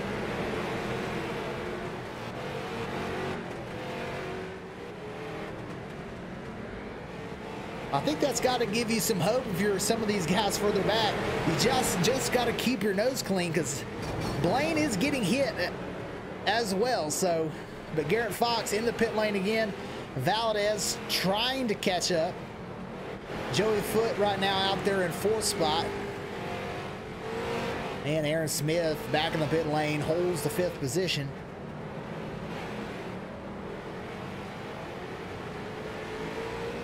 And let's see who we can get a word with.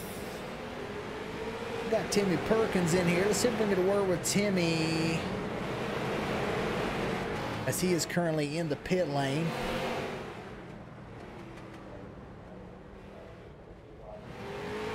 He'll pull back out. Let's see if we can get a word with Timmy here.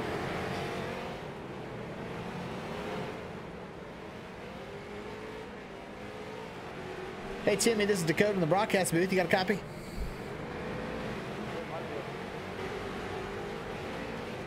Kind of hard to hear you there, but you're running up there in 14th. I think you've had the most bad luck today, but you've got your way almost back into the top 10. What are your thoughts out there so far as we reach the halfway point? Man, it's just crazy, to be honest with you. A lot of action there in the crossover. We're hearing a lot of not much give and take tonight.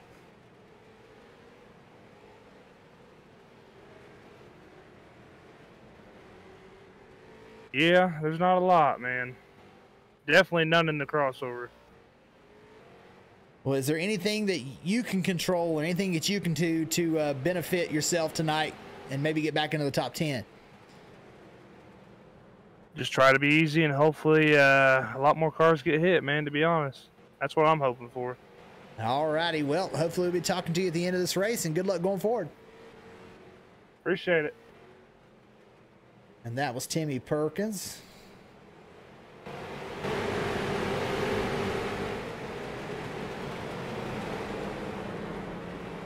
He's currently in 16th.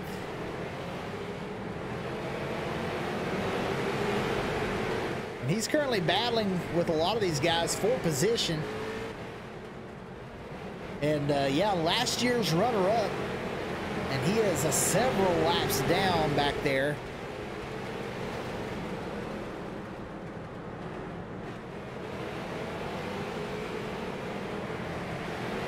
Just got to try and stay out there and not get hit. Perkins is 39 laps down, but 8th is 31 laps down. Brayton Laster currently 9th. He's 31 laps down, so I mean, it wouldn't take that much. I mean, you're already up into the 30s of laps down, so you think that you should be able to at least get back up here if you don't get hit much. But as we take a look at our scoring tower, this will give us a little better look. Yeah, Jeff Ward in 8th, directly in front of Brayton Laster. Those two racing for position, 31 laps down to the leader. And Joey Foote, he was up there only 13 laps down. And right now is 20 laps down, so he might start falling subject to some of these drivers behind him who are now 23 and 26 laps down. So Joey Foote gonna have to watch that crossover as he's starting to fall out of contention with the top 3, Aiken, Fox, and Valadez.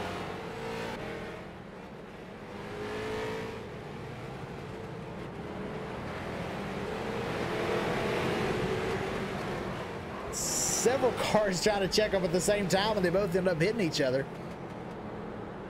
Blaine is back in the pit lane. He's taking a set of tires.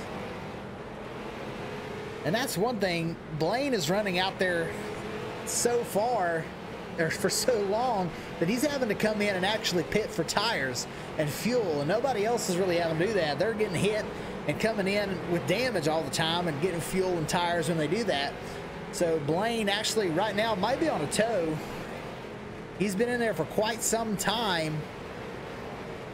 This is good for Garrett Fox and the rest of the field.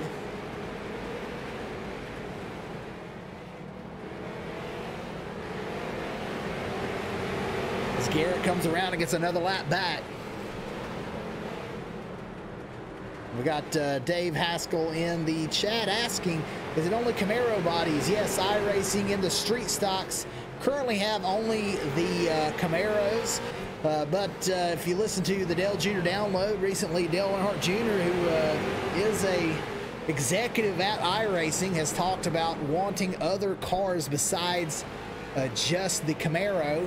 So maybe that will be in the future for iRacing to have multiple bodies out there. But right now, only Camaros. We see Blaine Aiken moving back out onto the racetrack. Sends it in. Saw the cars coming, and what a shot for Blaine Aiken. And Garrett Fox right there. Let's take a look. Fox is now 10 laps down, so he gained 3 laps through that. Needs to gain a whole lot more as one gets shot to the outside. One of those was the 24 as he'll head to the pit lane.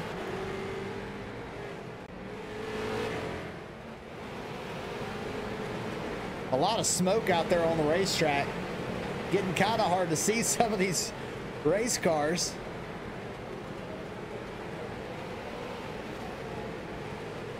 And there's the 23 back to the pit lane.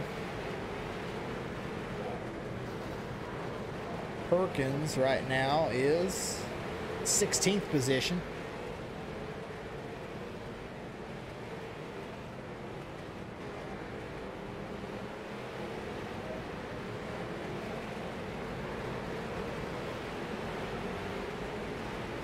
Still holding the biggest mover currently, that Joe Sheedy Memorial Award. Right now, Julian Valadez up 24 positions from the start. And takes some damage there, but able to continue. And we are past halfway, 1 hour and 21 minutes remaining here in the 180-minute figure 8 race.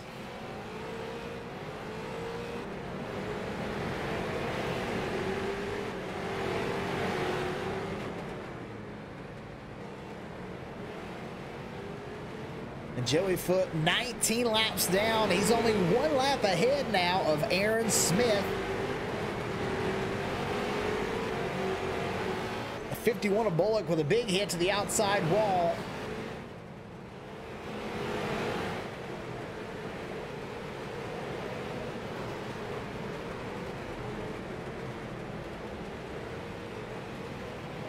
And I think we've only got, no, we've got 3 more people in the chat to try and get an interview with tonight. Let's see if we can get a word with maybe RC Rigdon. Let's see what he's got to say. I think he's well back here, 18th position.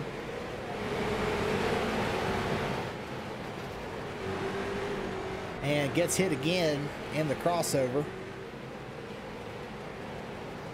And let's see if we can get him in the chat.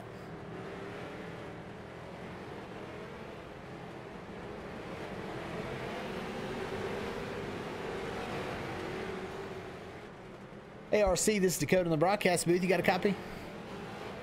I'm here, sir. Hey, out there, you're 18th right now. You were very fast last night, and you're putting down some good laps. How'd you get back to 18th? I know some of these drivers talking about not much give and take in the crossover. Oh, there's not right now. There's a few guys that just aren't even trying to hit the gap, it seems like. Overall, it's a pretty fun race. We still got a long way to go, hour and a half. That's probably roughly 200 laps or so. I think we can at least pull a top 10 here. It was a rough early half, but we were able to salvage something out of it. Oh yeah, you're definitely in the spot. You're only about 7 laps or so, 10, 12 laps behind 10th, so definitely could get there. You said that you didn't think there was much give and take in a crossover right now. With unlimited fast repairs, do you think that will get any better over the course of the rest of this hour and 19 minutes? Yeah, because at some point, even, I think, you're going to get tired of wrecking. Oh no. We see you go around there. Oh, gets plowed into again. Yeah, I can understand getting tired of wrecking. Looks like you're gonna have to take that one to the lane. That's kind of what it's gonna boil down to. People are gonna want to start racing. So. Absolutely. Well, good luck, and hopefully we'll be talking to you here in a little while. Thank you, sir. Thank you. And that was RC Rigdon, currently in 18th. And a lot of these drivers kind of saying the same things. Not much give and take in the crossover. Blaine's still out there running 10 laps ahead of the competition.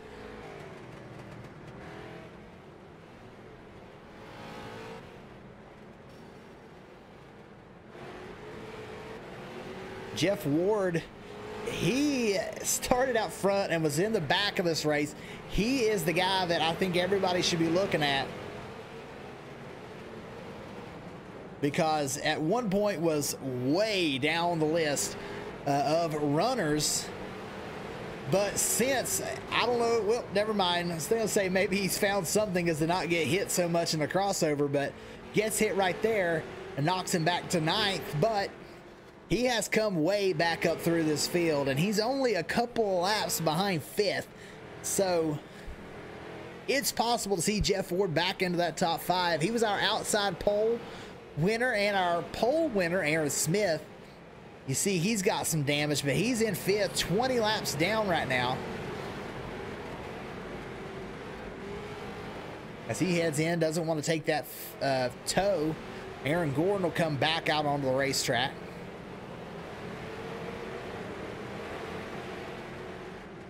And our leader, Blaine Aiken, did have a 13-lap advantage at one point. Now he's only 9 laps ahead.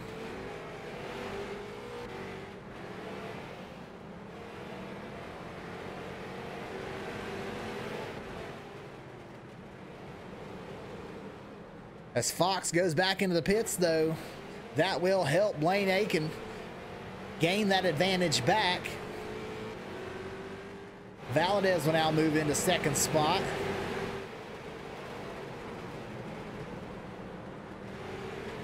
Garrett Fox back out on the track. He will hold the 2nd spot because he came out in front of Valadez.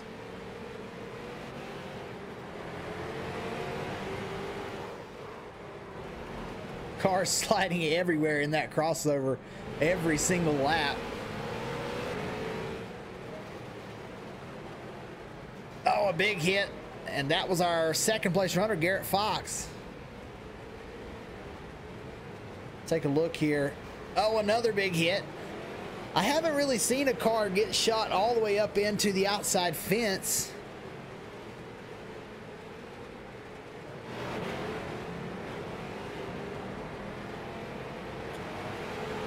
They asking about Timothy Perkins. He's out there. He's had a lot of bad luck tonight.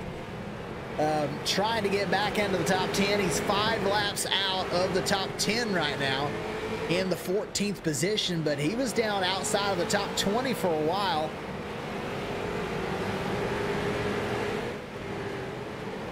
Hoping that some of that early bad luck will come back around.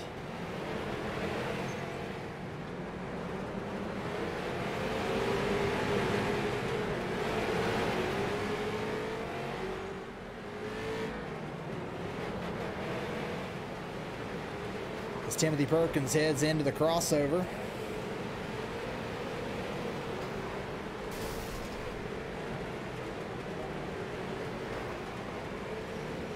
Blaine Aiken with a 9-lap lead. Valadez does pass Fox for 2nd.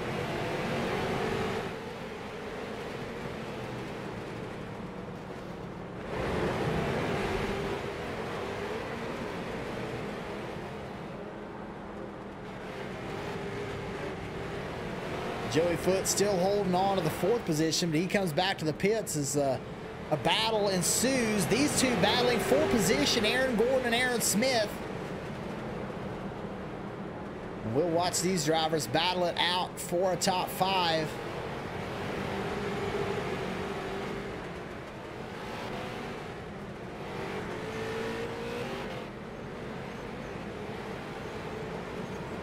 Gordon pulling away now from Aaron Smith.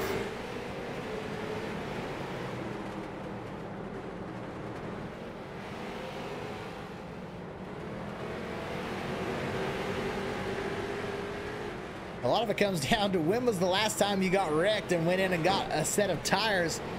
As there's our leader, Blaine Aiken, sideways. He comes out right in front of Smith.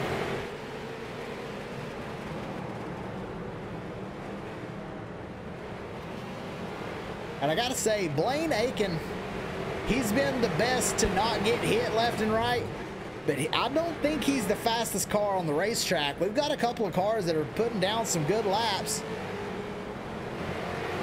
Like Aaron Gordon right now might be the fastest on the racetrack. He or Jeff Ward.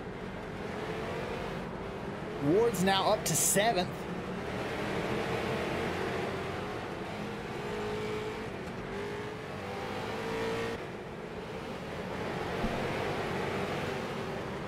There's 2 right behind them.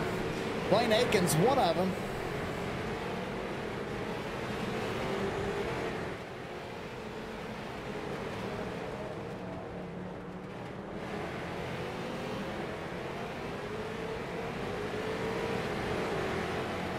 Another big hit. I think he got hit with the 15. Cody Mulryan, who goes into the pits. So Blaine Aiken, a very damaged race car. Only 7 laps now, the advantage over Valadez.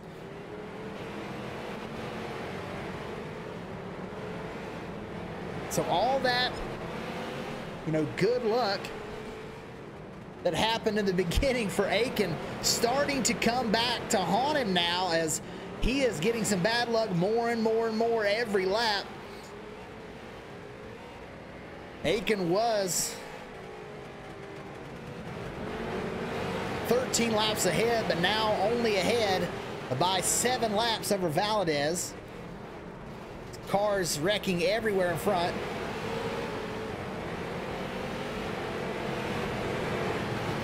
Oh, and another big hit, and Aiken immediately gets hit again.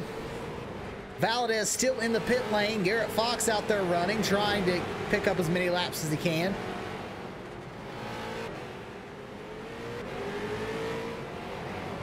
Gordon looks like his car is damaged. Yes, the toe knocked in severely on that race car, as he will head back into the pit lane.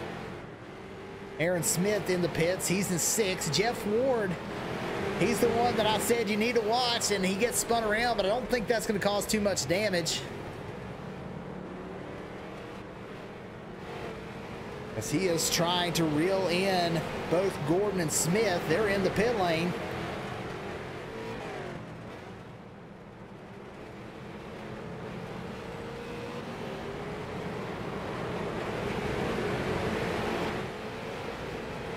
Ward able to make it through there. Is 4 wide coming through him at the crossover. Jeff Ward,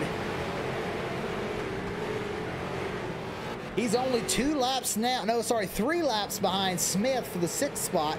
And I think we're going to see Jeff Ward getting back into the top 5. Valadez still in the pit lane, as Garrett Fox comes around to take 2nd back away from him. Blaine Aiken still with a 9-lap advantage.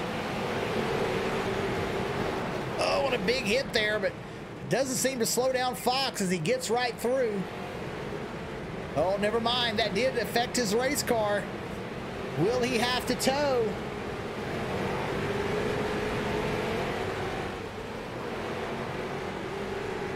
Didn't want to get hit, but he will have to go into the pit lane.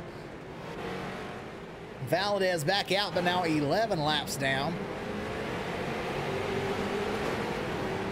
As cars go sliding, that looked like the 25. John Forbes Jr.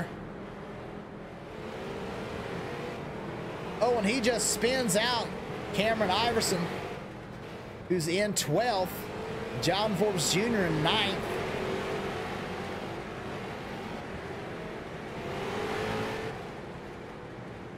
Yeah, definitely not much give and take as Blaine Aiken back into the pit lane. Fox will now get back up to 8 laps down. This is just absolute chaos. I can't tell if it's getting any better or if it's getting worse. As cars wrecking left and right. I think We may have gone through more faster pairs than laps tonight for some of these drivers.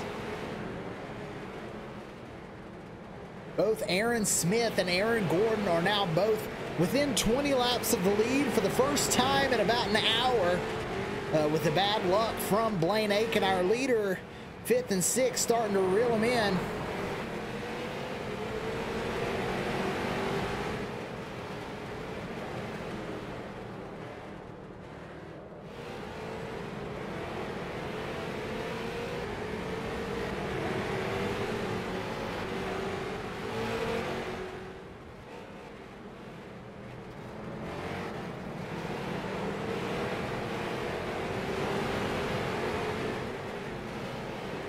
So Aaron Gordon in 5th. Valadez and Fox swap positions again as Fox gets spun out.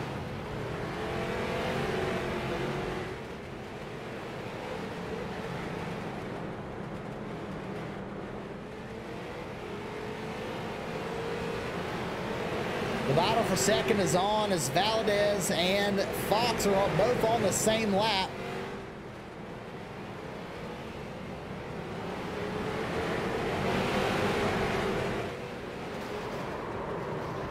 Fox around.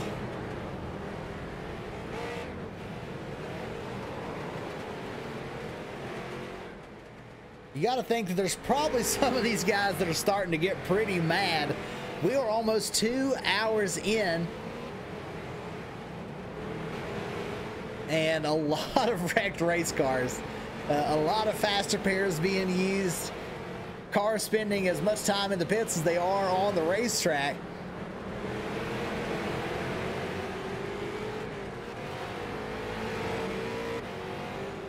Joey Foote has dropped completely out of the top 5 as now he's all the way back to 6th. Aaron Smith and Aaron Gordon have both passed him. And Jeff Ward back in the pit lane. Travis Moore in the 051 is out there running very well.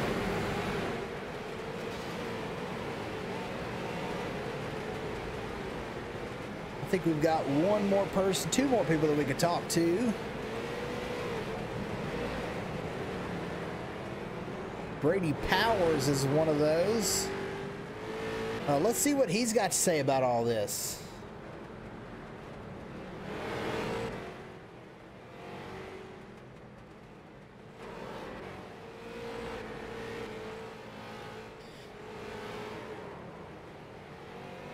Hey Brady, this is Dakota in the broadcast booth. You got a copy?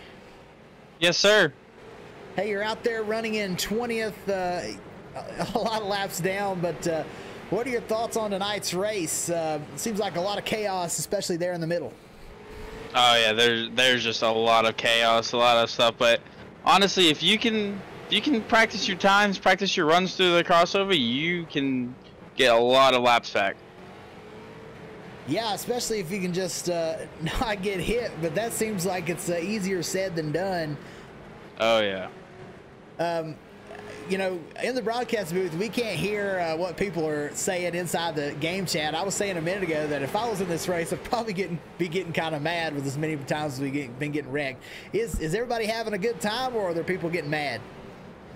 No, we haven't had anybody get mad. We've actually been having a good time, making jokes, cracking jokes, and a lot of apologies getting thrown. So everybody means good, no harm, good fun. All right, that sounds like a good time to me. Well, good luck, and what's your goal? You are in 20th right now. You've got just over an hour left. What are your thoughts? You're 52 laps down in 20th. I'm trying to get at least the top 15 by the end of this. All right, sounds good. Good luck, and maybe you'll get there. Thank you, sir. Thank you.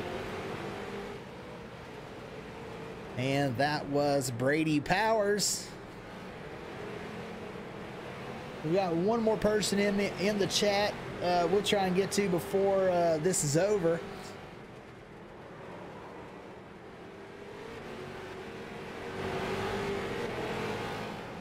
Got a lot of people watching tonight. If you're watching on Facebook, we appreciate it. If you could give this video a like, or give us a like on our Facebook page. Also, If you're watching on YouTube, if you give us a thumbs up or subscribe, we'd appreciate it. Thank you for tuning in. We are down to just 1 hour and 4 minutes remaining. Blaine Aiken, 10 laps right now in the lead. Some of that has dwindled.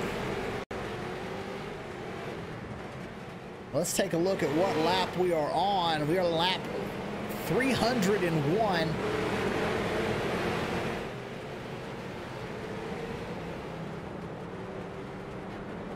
So right now,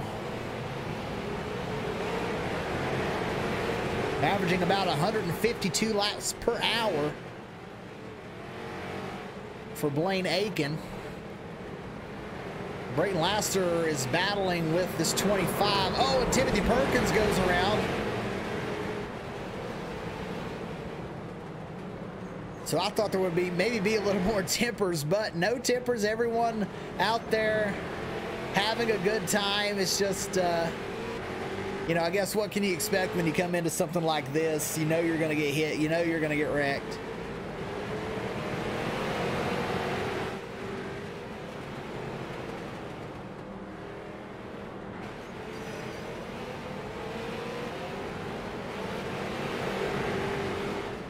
Oh, what a big hit. That looked like the 25 or the 15, actually. Yeah, he gets hit. Let's take a look.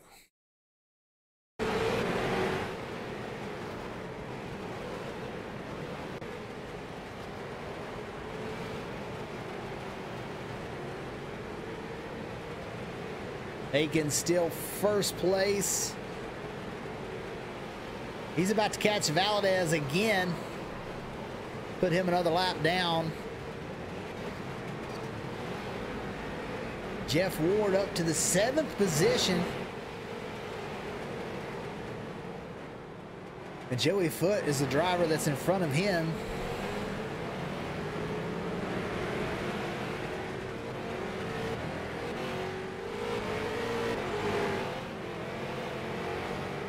And those guys are all 7 laps ahead of him, so he's got a little work to do to try and catch the drivers in front of him. But Jeff Ward is on the move right now.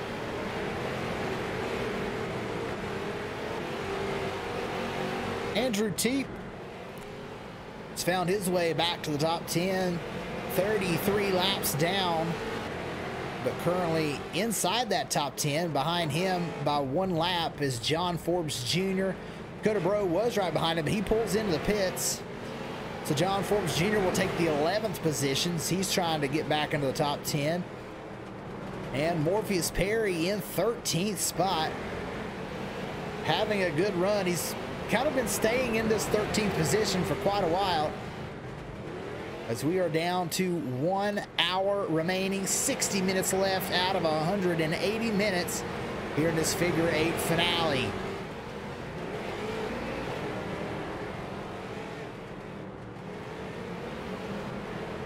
Who do you think is going to be our biggest mover of the night right now? Julian Valdez in second, 3 laps ahead of the next driver behind him.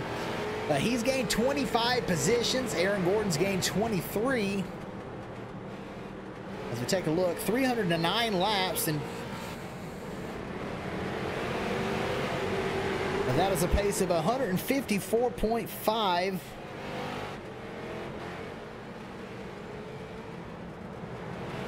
So now we're on a pace of 463.5 laps as Aaron Gordon goes for a spin.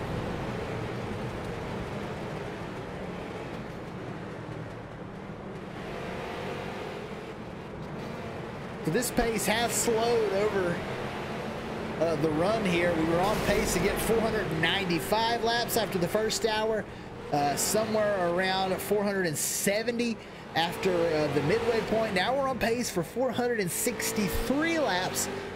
So that has slowed down. I'm going to expect somewhere around 450 by the time this is over. Blaine Aiken back into the pit lane. So drivers trying to reel him in. And Aaron Gordon there. Jeff Ward doing his best. He's 25 laps down. And Garrett Fox has had some issues, but everyone else right now having the issues, and he is out there running while both the drivers in front of him in the pit lane. So trying to gain as many laps back as he can. He's 5 laps behind Valdez, who's back out on the racetrack now.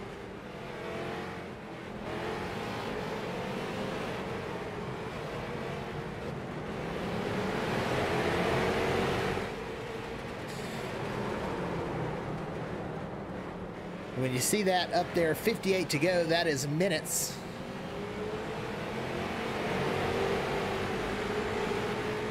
We will clarify.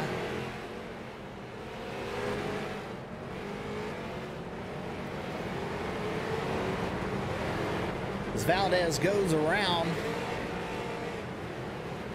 Brayton Laster in the 9th position. He said he's going to be conservative. He's done his best. Right now, the best running driver from the top 3 of last year's race. He finished in the 3rd position last year and right now is in 9th. The driver that finished runner-up last year, Timothy Perkins, is in 17th, and just the luck has not been in his favor. Gets hit again. That spins him back in the right direction, though. Dakota Redmond is in 14th position. And I think he's the only one we've got left in the chat to talk to. Let's see if we get a word with Dakota Redmond. Make sure we can hear him here.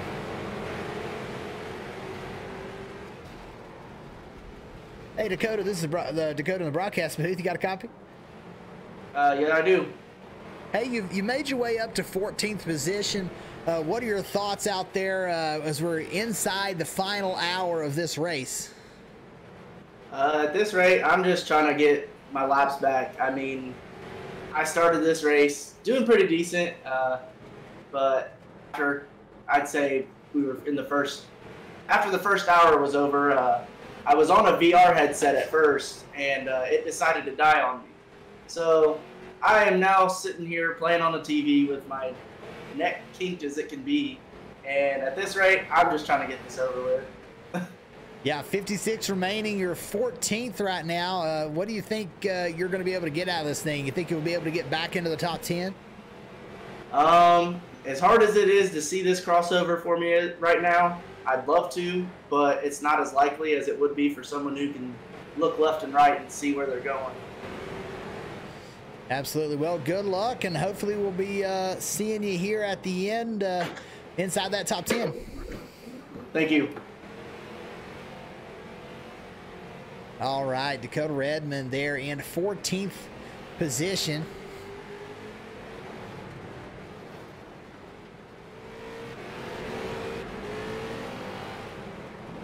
We definitely want to give another big shout out to our sponsors.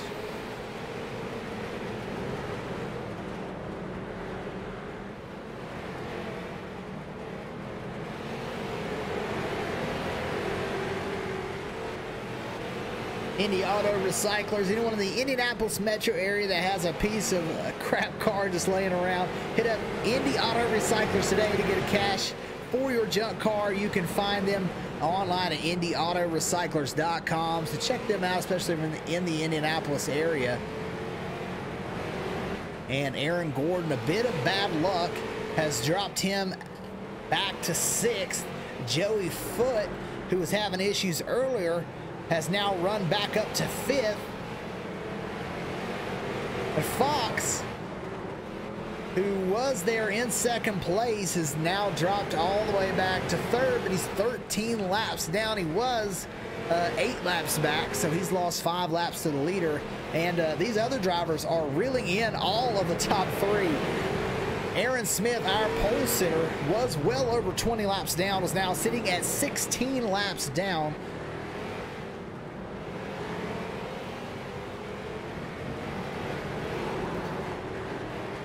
Doing his best to get back through. He's up to the 4th position, having a battle with this 24 car. Joey Foote is 17 laps down, as he was seeing a lot of chaos directly in front of him.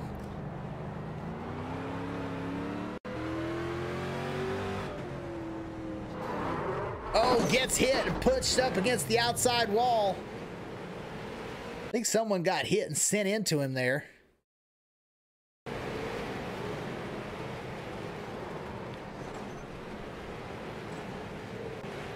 And he will continue.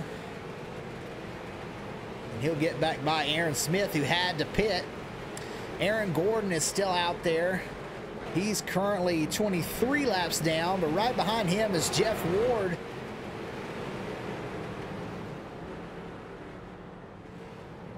Who has been the fastest car on the racetrack for most of this race. When he hasn't been wrecked or had to tow. The second half of this race, he has really pulled in the gap and is trying his best to get into the top 5.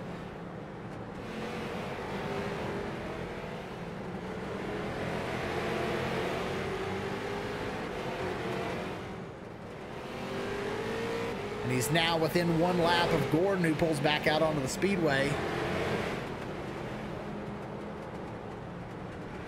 And a bit sideways.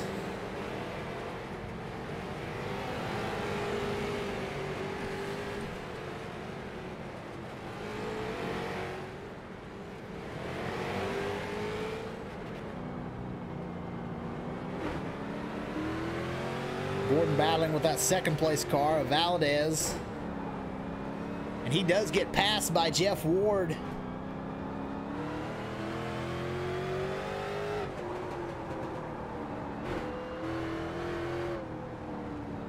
Jeff doing a fantastic job. Aaron Smith now pulling back out on the racetrack. He's 4 laps behind Aaron Smith. Brayton Laster has dropped out of the top 10. And that puts John Forbes Jr. back in, but an incident involving John Forbes Jr. into turn 1.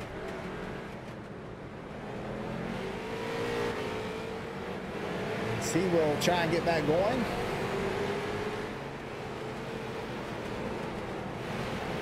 Dakota Bro is now cracked back into the top 10. He's in 9th. And he is moving his way back up to the front. It's a big incident here in the center section.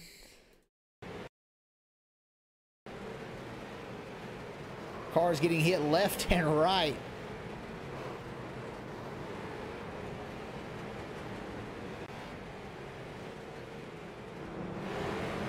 Dakota Redmond's sitting in 14th, trying, like he said, trying to get some of his laps back.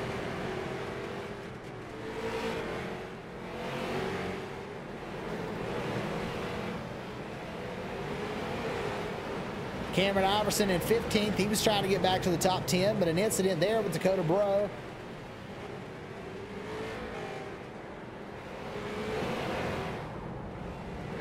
Travis Moore into the pit lane. He's in 8th position.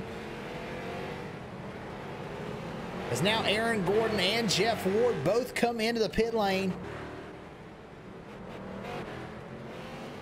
And these two battling for position. Ward passes Aaron Gordon in the pit lane for position. You see Gordon pulling out of pit lane first. These two are going to come back out battling side by side. The 420 with a little bit of a cut track there jumps back in.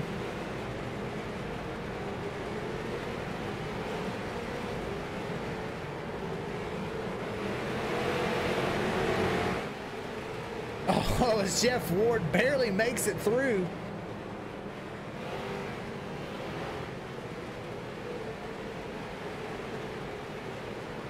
Oh, as they go sliding sideways. One of those that went sliding sideways was Joey Foote, our 4th place competitor.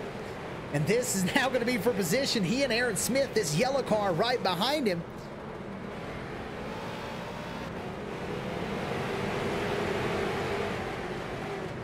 A lot of these cars on different laps, but we're seeing some battles for position starting to shape up here in the last 50 minutes. Right now, we're watching Joey Foote and Aaron Smith, the second, battle for the 4th position.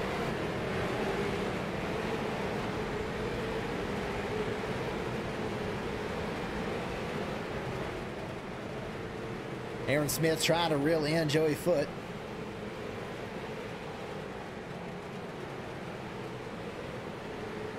As Gordon had to go back into the pit lane, that will give Jeff Ward that position. 6th place now for Jeff Ward.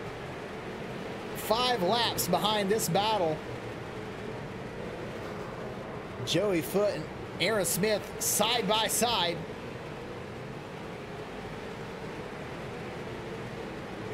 Aaron Smith was our pole sitter, so he knows how to get it done. He knows how to put together some very fast laps.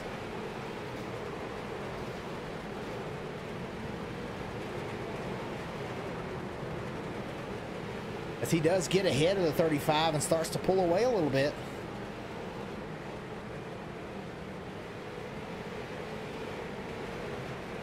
Oh, as these two, the 15 and the 70, make some contact there.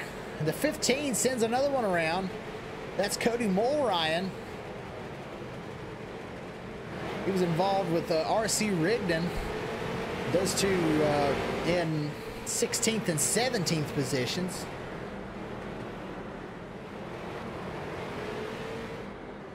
Jeff Ward right now, the fastest car on the racetrack for at least the last hour, and he's made up a lot of laps. Now only 23 behind the leader, trying his best to gain as much as he can. As that time he gets hit, sent all the way to the outside wall.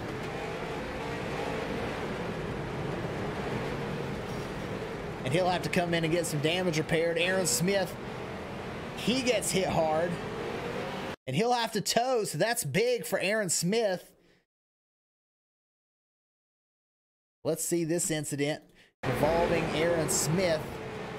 Right here, the 51 hits him, and that damages the left front as he tries to get to pit lane but can't do it, has to tow. So Aaron Smith now will pull back out 18 laps down. Joey Foote just in front of him, slinging it in there.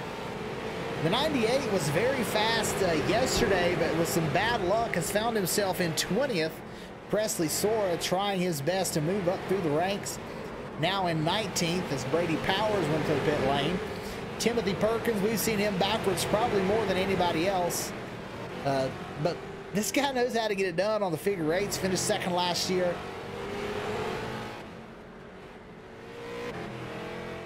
But today has just not been his day. Aaron Gordon remains in the pit lane, drops back to 7th, and we'll see how many laps he'll be down when he pulls back out. 28 laps down, so now he and Travis Moore are going to be battling for position, that 051.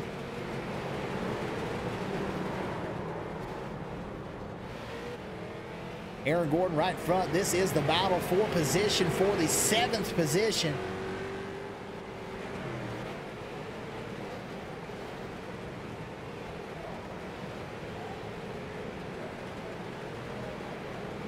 Oh, Ward gets hit again. Can he get that car back to pit lane? So the fastest car of the night, not able to capitalize on all that.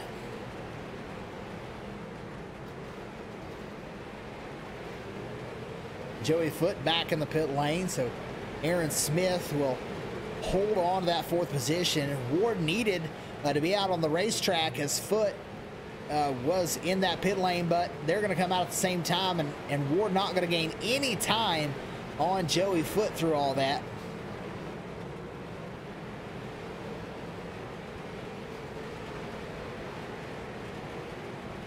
$15 back into the pit lane. That is Cody Mulryan. He is up to 16th now.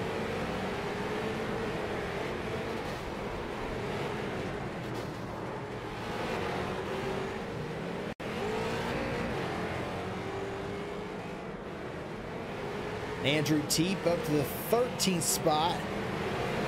He was in the top 10 there for just a few minutes. Brayton Laster has found his way back into the top 10. 31 laps down. and the position right in front of him, that is for ninth. They are on the same lap. Dakota Bro and Brayton Laster. Oh, as Brayton gets sent sideways, but able to save it and continue.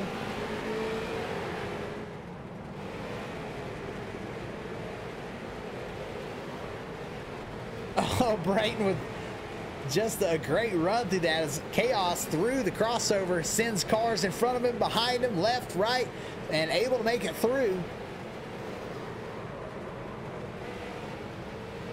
Let's see if we can take a lap with, let's go with Joey Foote.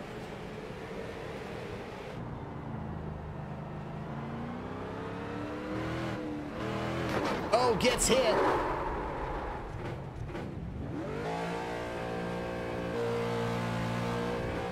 You can hear when that axle or something is broke, it's hard for the car to drive. We'll now jump in with Aaron Smith. 420 kicks sideways. Smith is 18 laps down.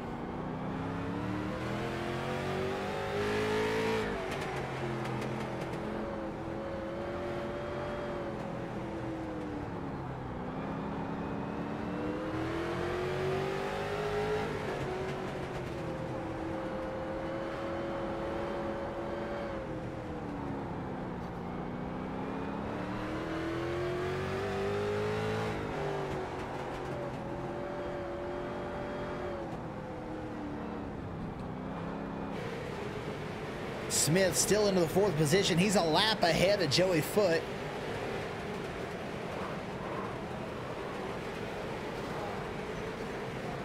Morpheus Perry, I think he had a tow right there. Andrew Teep back to 12th position. Travis Moore having some issues.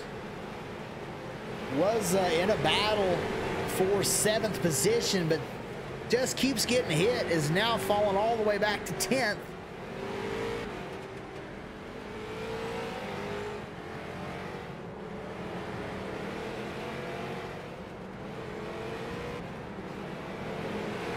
Brayton Laster in 9th. There's a shot that he could get all the way back up to 7th, as he's only 1 lap behind 7th of Gordon.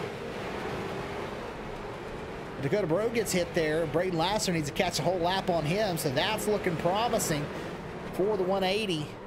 As yes, Dakota Bro has some engine damage. You see the smoke rolling out of the back of that car, and he will take it into the pit lane. Joey Foote still back in the pit lane again, got hit again. In our top 2, Blaine Aiken and Julian Valadez both in the pit. So Garrett Fox trying to catch up as much as he can while he's got this opportunity.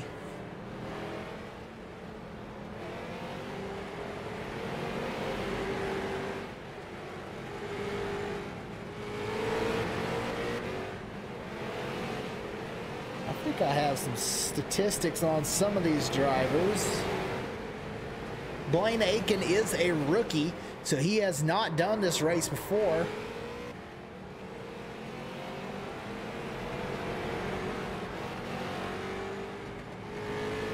Garrett, I know, ran last year, finished 9th, so he might get back-to-back top 10s. As Brayton, with the big issue, has fallen out of the top 10, now into 11th. And Dakota Bro has moved all the way up to 7th position.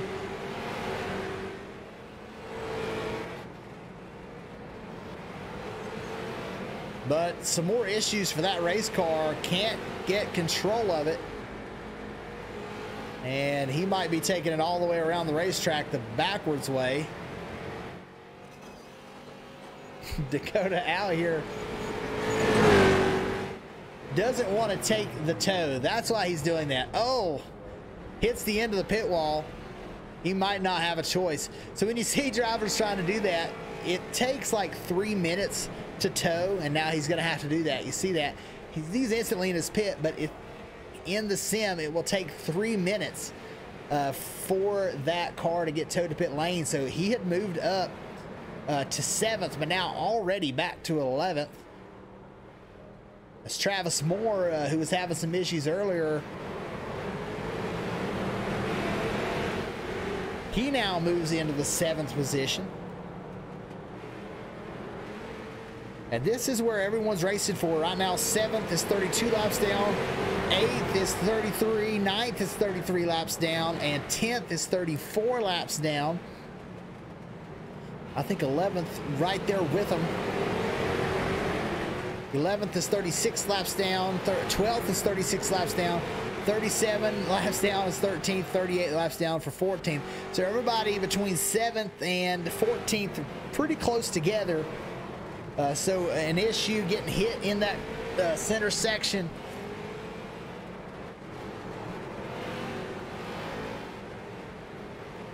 Will definitely have an effect on their finishing position. Jeff Ward right now kind of on an island by himself, 24 laps down, and he is 9 laps ahead of the driver behind him and 5 laps behind the driver in front of him.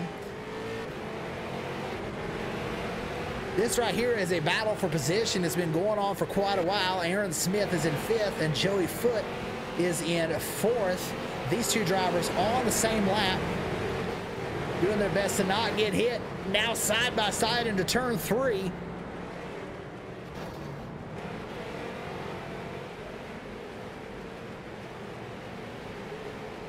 Oh, and a head-on hit with Morpheus Perry as Joey Foote sends it out to the outside wall. Let's take another look at that one.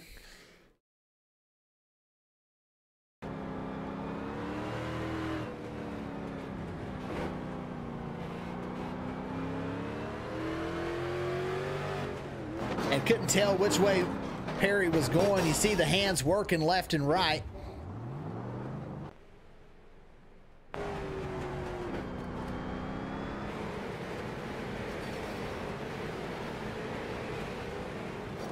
Aiken is now 8 laps ahead.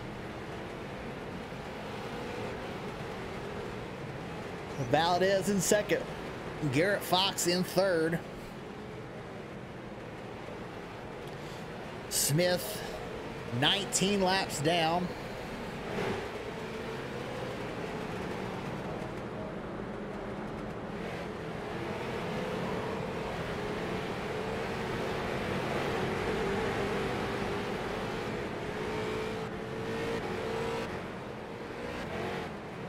Joey Foote still in the pit lane. We'll see how many laps he's down and how close Ward is to catching him.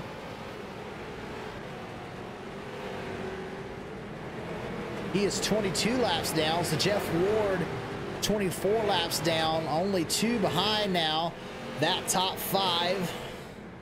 Ward, the fastest car on the racetrack.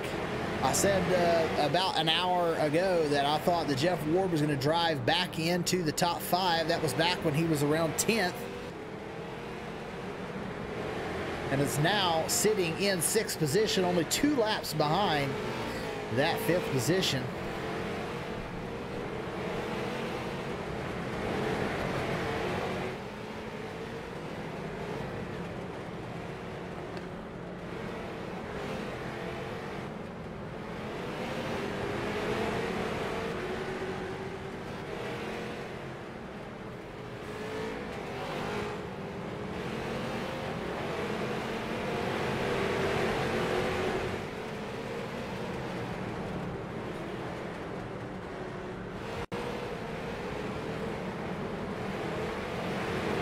Let's find the closest battle. Looks like Brayton Lasters. One gets upside down there. Brayton involved in it. Let's take a look at this incident. That was a big one. I think we want to watch the 87 here. I don't think people saw him as he had blinked out there for a second. But then the 180, he gets spun. People trying to avoid that wreck, comes back onto the track, causes a big pileup down into turn 1.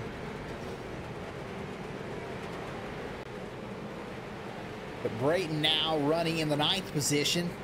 Dakota right in front of him again. So these two battling hard for that 8th position. They went back and forth several times. They've been a lap ahead, a lap behind.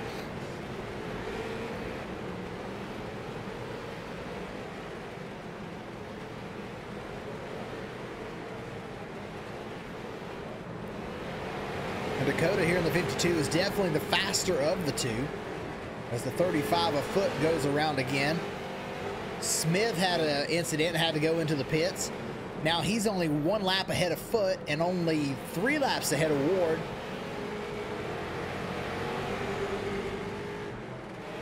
Both Fox and Valdez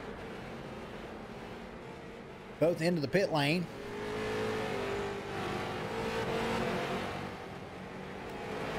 Our leader Blaine Aiken still out there on the racetrack. 32 minutes remain.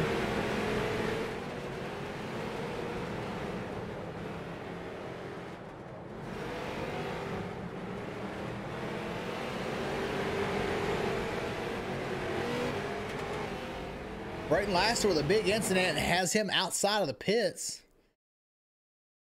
Not sure what happened there. He was trying to back into his pit.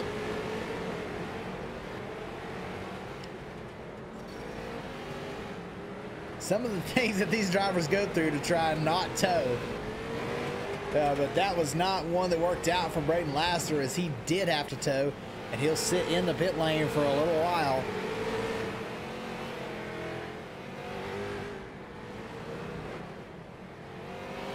We'll try and find the closest battle. Andrew Teep right now in 10th. Travis Moore about a half a lap behind.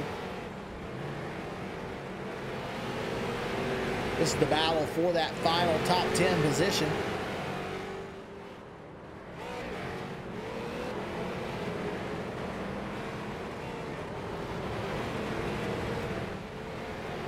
Let's take a look. Last year, 10th place was 36 laps down, and it was Andrew Teep who finished 10th, 36 laps down. Right now, Andrew Teep is 38 laps down and running in the 10th position. So Andrew Teep on pace to do as well as he did last year.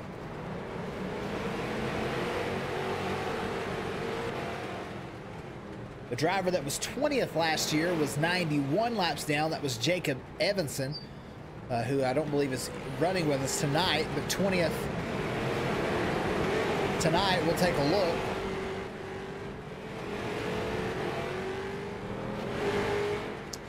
Is 80 laps down, so about on the right pace for 20th. He's 80 laps down. Last year it was 91 laps down, but we still got 30 laps to go. And let's take a look at our lap count. 383 laps.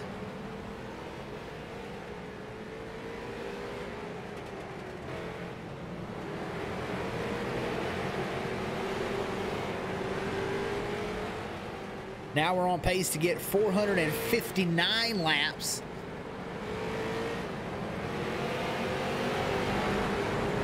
As Andrew Teep goes around. And John Forbes Jr. into the 9th place. I think he passes by him.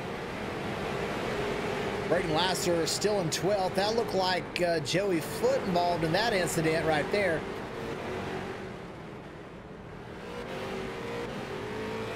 Back to the pit lane he goes.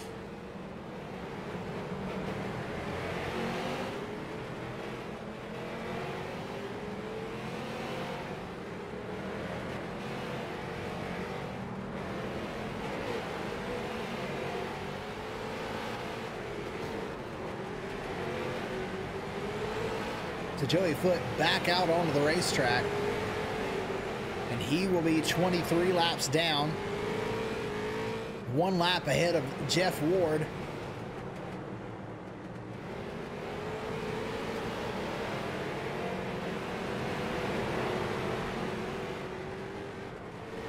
And the 85 of Garrett Fox goes around. 30 minutes remain. Will anything happen to Blaine Aiken that'll cause him to lose 10 laps? I mean, he got out to that incident right there involving the 54. I'll have to back up and get back going. But he was 12 laps ahead.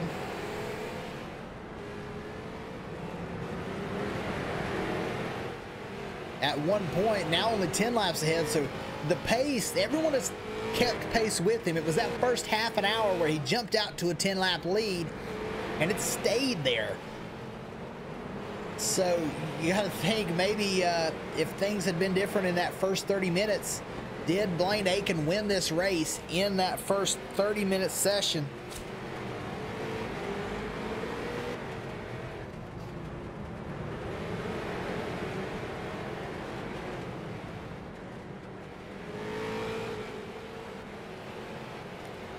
Several cars getting pushed to the outside there. Let's take a look at what happened for this incident as we look at our crossover cam.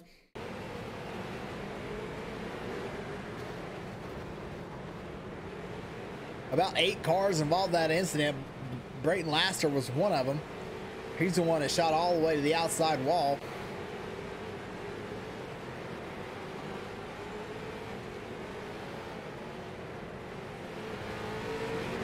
Our third place runner, Garrett Fox, into the pits. Joey Foote will pass Aaron Smith as he gets hit.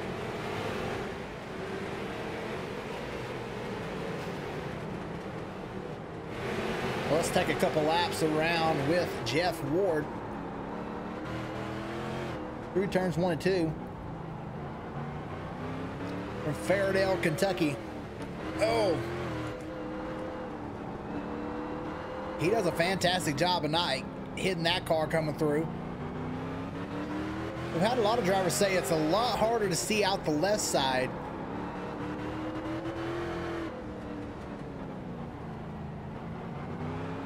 Because of the window net, and it is in the way quite a bit.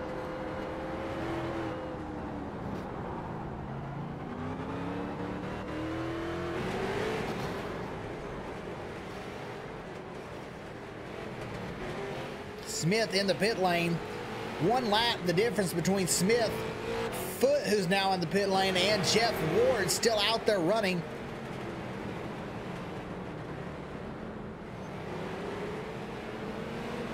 Was this the incident that Jeff Ward needed? Joey Foote now pulling back out onto the raceway.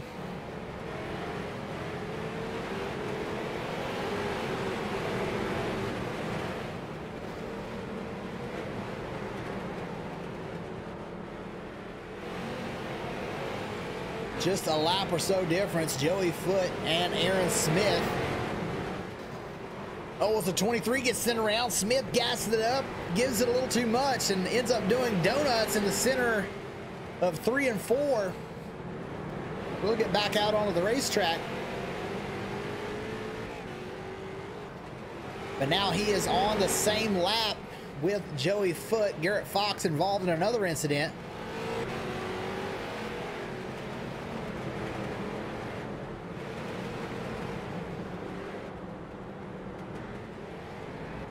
Smith is almost a lap ahead of Joey Foote, who's doing his best to catch him. A lot of action here in the middle.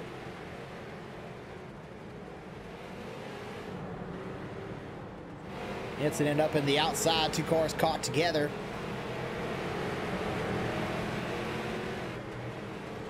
And Foote right now is reeling in Aaron Smith as we see Garrett Fox head into the pit lane.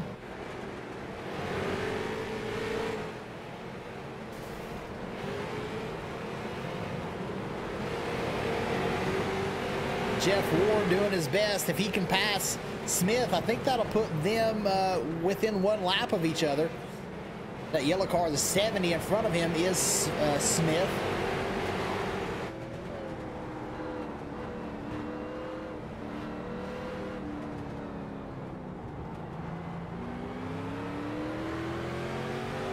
Oh, the car pulls right out onto the middle of the racetrack. Who was that? That was the 51 of Cody Bullock, who is 24th.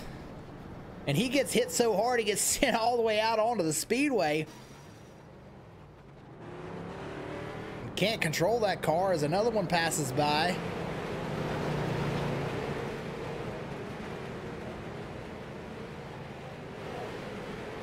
I think that was the 98 that went around the outside. Presley Sora. Jeff Ward is in the pit lane after that incident. And that will put Joey Foote pulling farther ahead of Ward.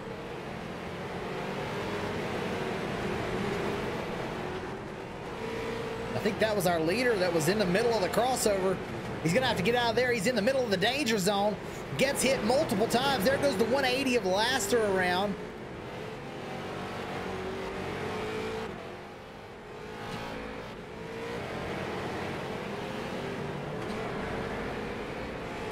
Smith back into the pit lane. That bodes well for Foote, but now he gets hit. Can he get back going? He needs to capitalize. So Smith in the pit lane. No, Foote will have to go in a pit. Jeff Ward gets hit. You see that left front tire. He'll have to go in a pit. That thing is busted.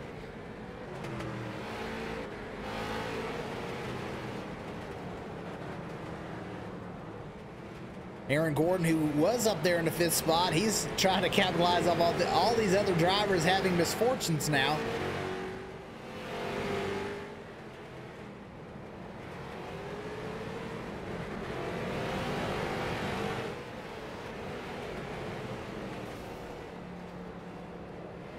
But he sits 31 laps down. All these other drivers in the 20s. Smith still in the pit lane. Foote back out there racing. The 05 with a big hit. See if we can see just what happened to our leader.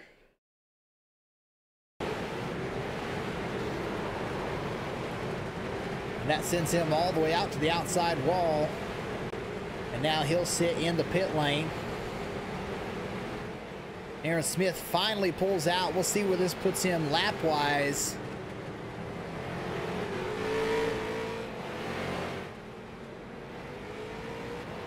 I think Aaron Smith and Joey Foote are going to be on the same lap.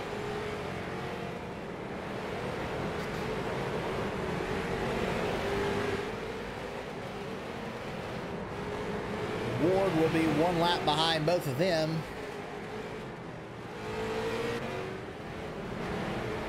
Ward's still the fastest on the racetrack. We'll take a look at the last time. Ward ran a 21:02. Fox with a 21:31. Everyone else above a 22. Actually, Gordon runs a 21:66 and Dakota Bro 21:93. So Aiken with a 24:56 is just doing his best to not get hit. But Jeff Ward, the fastest car on the racetrack, because we've got one upside down. Let's see if we can figure out who that car that was upside down was. I think that's RC Rigdon. Yeah, let's see what happens to him. Looks like he had some front suspension damage. Oh, just hits him up against that center pylon, and right over he goes.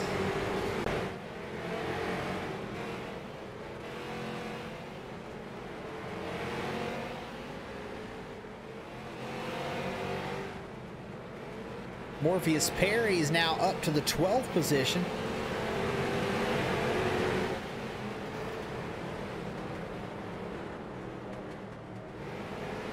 Has been doing a good job of trying to get back into that top 10. He's not far out. Right now, Morpheus Perry sits 43 laps down, so he's 5 laps out of the top 10. So Laster 4 laps ahead of 11th. You got to think that he's probably pretty comfortable as Morpheus Perry and the 98 of Presley Sora go around.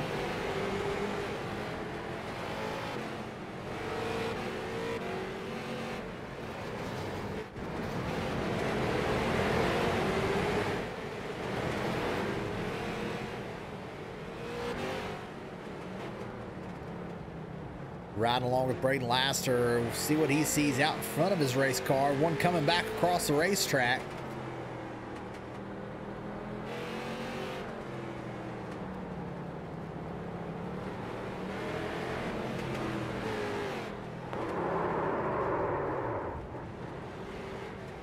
Several cars wrecking all around him, and he's trying to get through it.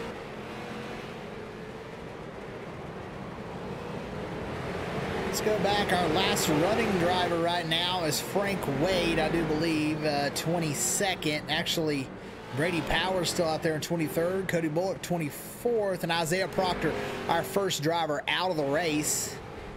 Everyone else behind him out. So all the drivers out right now: Isaiah Proctor, Tony Grogan, Jeremy Vanderhoof, Danny Cochran, Ben Tunney, Regan Gum, Xavier King, Aaron Spear, Barrett Morton, all out of the race. The last car running right now is Cody Bullock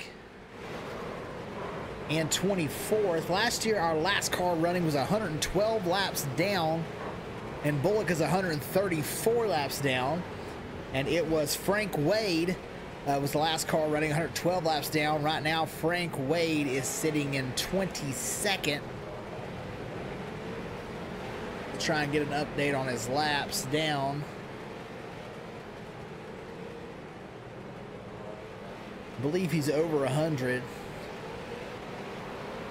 Yes, 111 laps down for Frank Wade, 112 laps down last year, finishing 22nd. Right now he's 22nd again, 111 laps down. So this race might seem like utter chaos, but it is a lot on par with last year's 180-minute figure 8 race. As you see the 51 of Cody Bullock around again.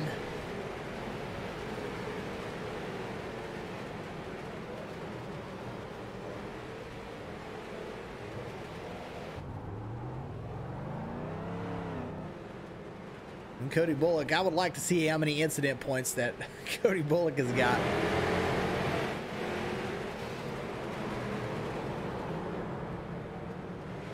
Sideways again. I wonder when the last time that maybe he took tires, or if he's just, with the amount of spins he's got, is it just damaged those tires where it's hard to hold it in a straight line. But he's running 24th.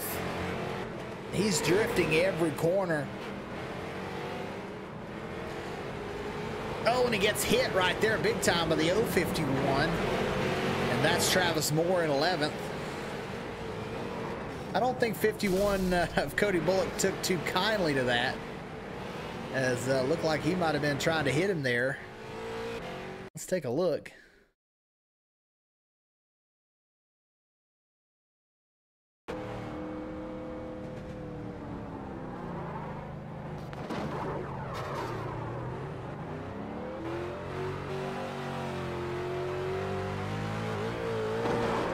Yeah, I think he might have been trying a little something there. We'll see. Right now, all of our top 3 are in the pit lane. Blaine Aiken, with 15 minutes to go, is in. Julian Valdez now coming back out onto the speedway, and Garrett Fox, he just now pulls in. So everyone behind them trying to gain some laps as we get going with only 15 minutes to go here of the 180-minute figure 8 finale.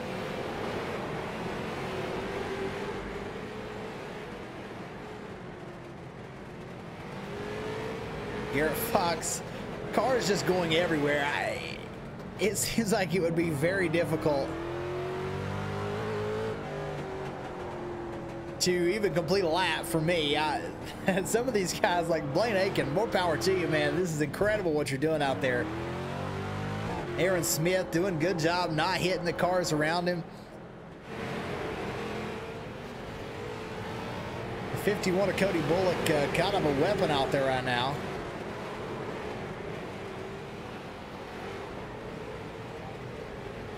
I think he and the 051 are having some issues. But the 051 currently sits 11th. That's Travis Moore.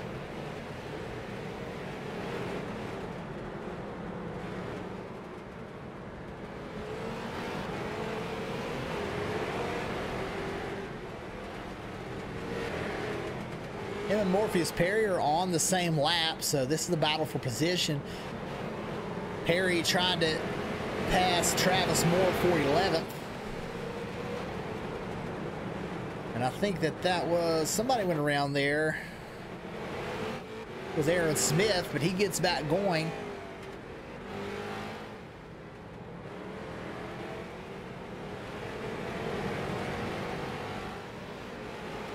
Ooh, he in the 15, very close there. Valdez back in the pit lane. Blaine Aiken out front by 11 laps. And this 51 and 051 battle continues.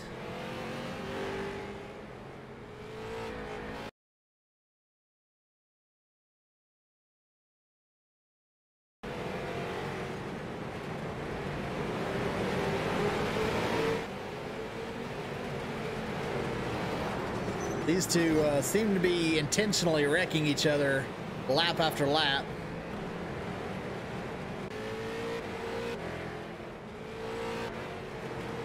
Garrett Fox will hit the pits.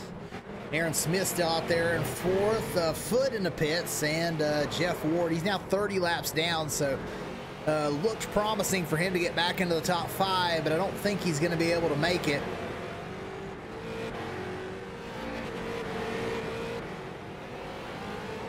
And the 051, with all that, has dropped all the way back to 13th. He was looking to maybe get into the top 10, but not going to happen. 10th right now in the pits. That's Dakota Bro. He can't find his pits, I don't think. Brayton Laster up to the 9th position.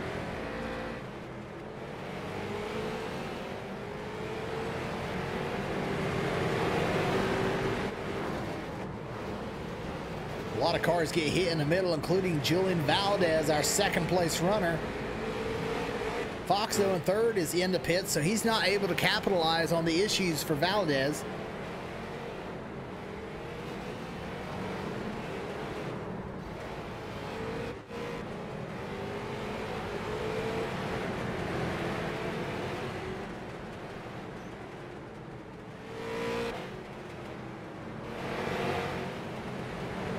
Joey Foote running in 5th position. Oh, he gets hit, and that's our 5th and our 2nd place competitor going together there. Joey Foote with another big hit.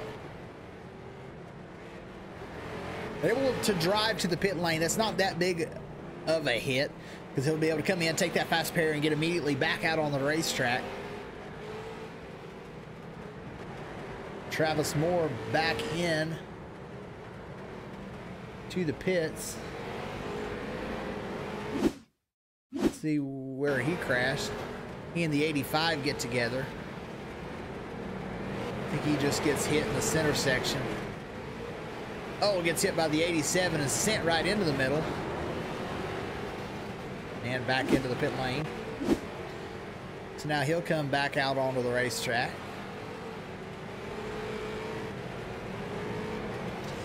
And the 52 will blow right by him. Smith out there by himself, 22 laps down. Don't think he's going to be able to move forward or backward. Fox is only 2 laps behind Valdez.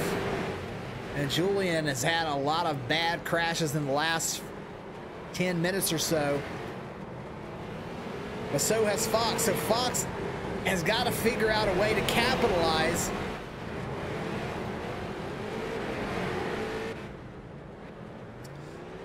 He's back into the pits immediately. Jeff Ward comes back out onto the racetrack. He's trying to stay ahead of John Forbes Jr. right now. Forbes Jr. was outside of the top 10 for a lot of this race, has snuck his way back up to 7th, and is going to be battling Jeff Ward before this race is over, I feel. for that 6th position. Joey Foote only 2 laps ahead of Ward for the 5th spot. So the battle for the top 5 is still on for John Forbes. Oh, as he and Dakota Bro make contact, the 98. Sora also involved. Forbes Jr. will head to the pit. Aaron Gordon.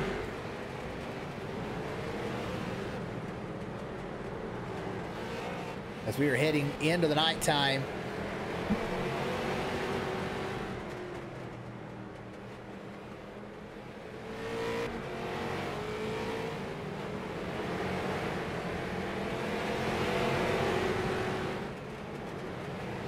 He sits 8th. I don't think he's going to be able to catch.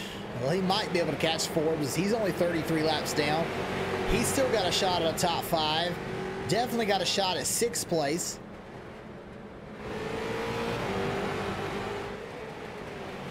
Eight minutes to go. Timothy Perkins continues to get hit. Travis Moore hanging on to the 13th position.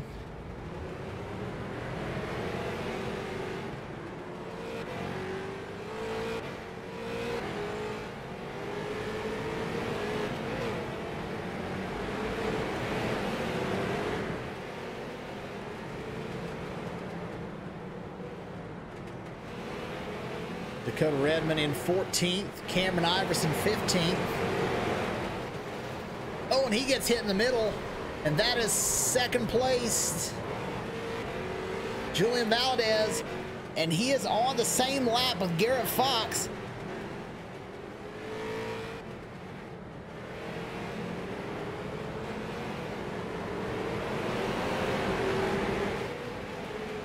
Can Fox make the move? He's only a little ways behind, and Valdez has got a lot of damage. Car's wrecking in front of him. Can Fox see Valdez? He can. He can see him directly in front of him, that white and green car.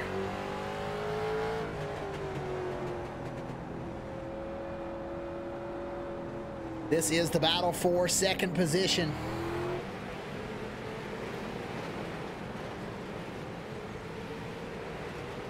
Cody Bullock 4 wide there.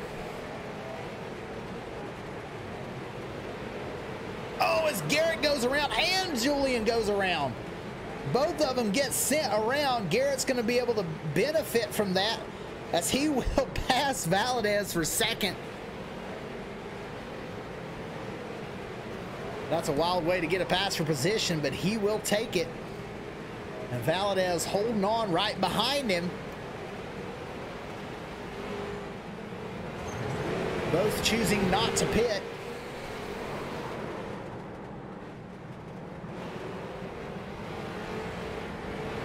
Fox trying to get around Cody Bullock, and he gets hit. Sent sideways. Can he get it back going? Side by side now. Nose to tail, actually, for the 2nd spot.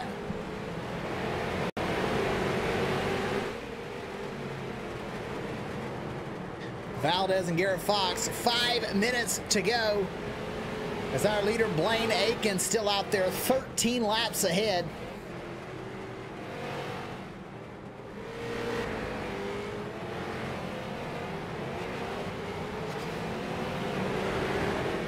Garrett Fox gets hit in the crossover. Julian Valdez will go back by and send Cody Bullock up into the outside wall. And I think that's about the only way to pass Bullock at this point, is to just flip him on his lid. Valdez doing all they can to just continue. He's going to have to head into the pits as Garrett Fox already in there taking his faster pair and a set of tires to set up for this last 4 minutes.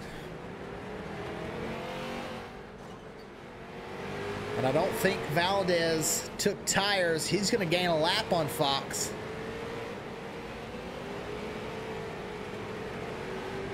Yes, 1 lap ahead now for Valdez. Oh, and he just sends him right in as Valdez checks up, and Fox sends him right into the crossover to get hit. Well, that's one way to get it done. All right, we're inside 5 to go. Let's give your field rundown. Your leader with 4 to go by 13 laps is Blaine Aiken. Julian Valdez currently in second, and he's about a half a lap ahead of Garrett Fox. Aaron Smith right now in the 4th place, 21 laps down. 29 laps down is Joey Foote, who gets sent. He's in the 5th place. And in 6th is Ward, who passes by Joey Foote for that 5th position. So Jeff Ward, with 3 minutes to go, now finds himself back into the top 5. And I said that an hour ago. I thought he was going to get back to the top 5, and then I kind of given up hope. But now he finds himself there with only 3 minutes remaining. Pretty impressive, as everybody in the top 6 in the pit lane except for Jeff Ward, and now I think he's going to have to head there.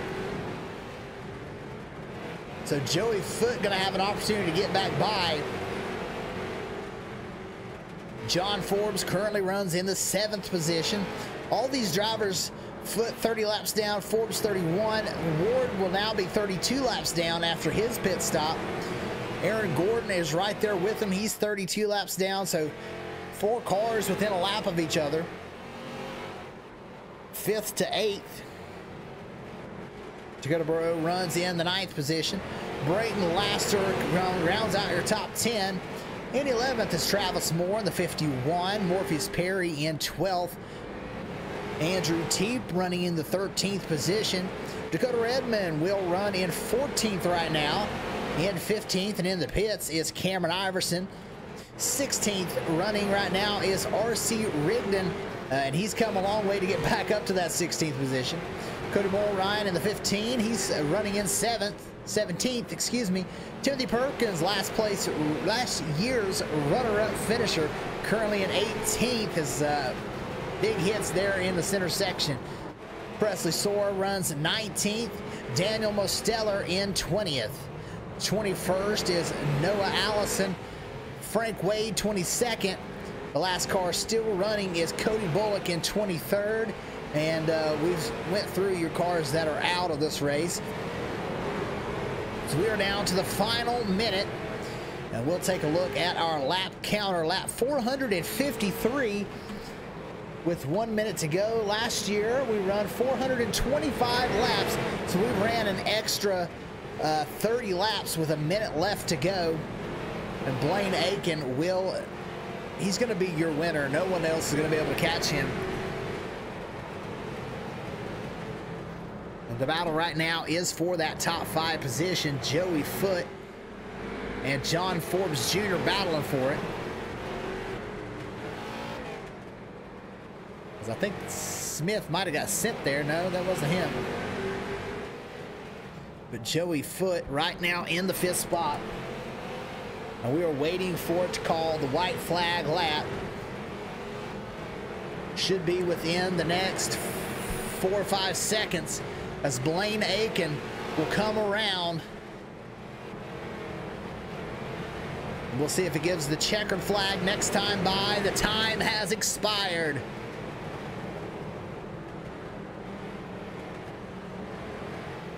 Actually, I think we've got about 40 seconds remaining, so it may run a couple more laps. I'm thinking 3 to go. Fox and Valdez are on the same lap. Fox here, Julian Valdez a half a lap behind, so Garrett Fox might come home in second.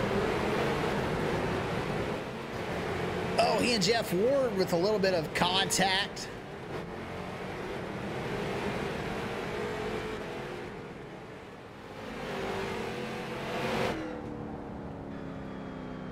And Blaine Aiken, who's done so well keeping his car clean, 15 laps the advantage. Ian Valdez, that's 3rd place that he just puts another lap down. Oh, a little contact with the 10 sends him wide, and that's going to cause some damage for Blaine Aiken, who is on the white flag lap. All he's got to do is just come back around and cross the line one more time.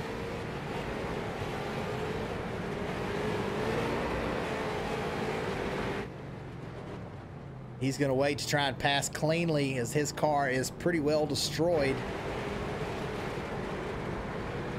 And his race might go on for a little while longer if he cannot complete the last lap. That car is destroyed. Garrett Fox continuing to run some laps. Now I believe it's over. Blaine Aiken is our winner. Not sure he ever took the checker flag. I'm still getting scored white flag. The cars are just running all over the place. So I'm assuming your top 3 finishers are going to be Blaine Aiken. In the 05, Garrett Fox will come home second and Julian Valdez in third. This car is destroying each other out there.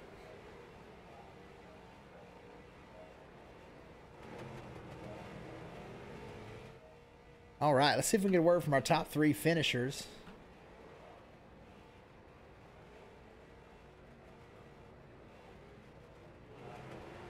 Find where to type this in here.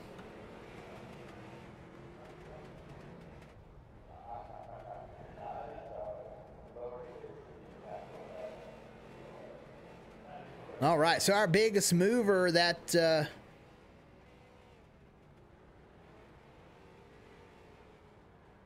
want to get our friend's name wrong. The Joe Sheedy Memorial Award for the biggest mover will be Julian Valdez, who comes home third, gaining 24 positions. So a big shout out to Julian Valdez, who comes home in third. All right, let's...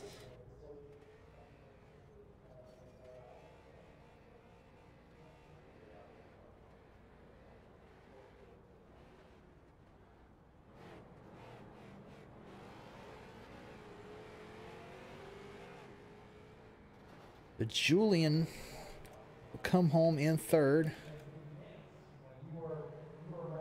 Let's get a word with Julian.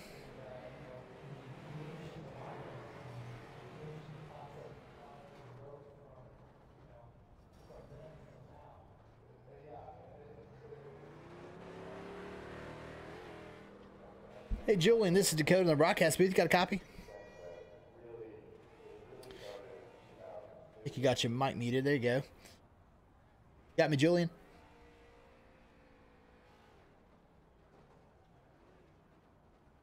Hey, Julian, this is Dakota in the broadcast booth. You got a copy?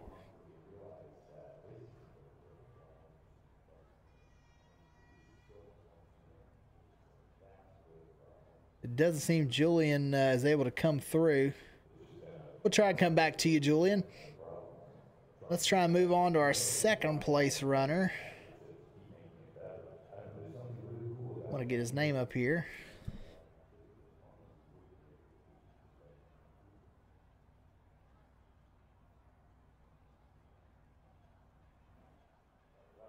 All right, our second place finisher, Garrett Fox.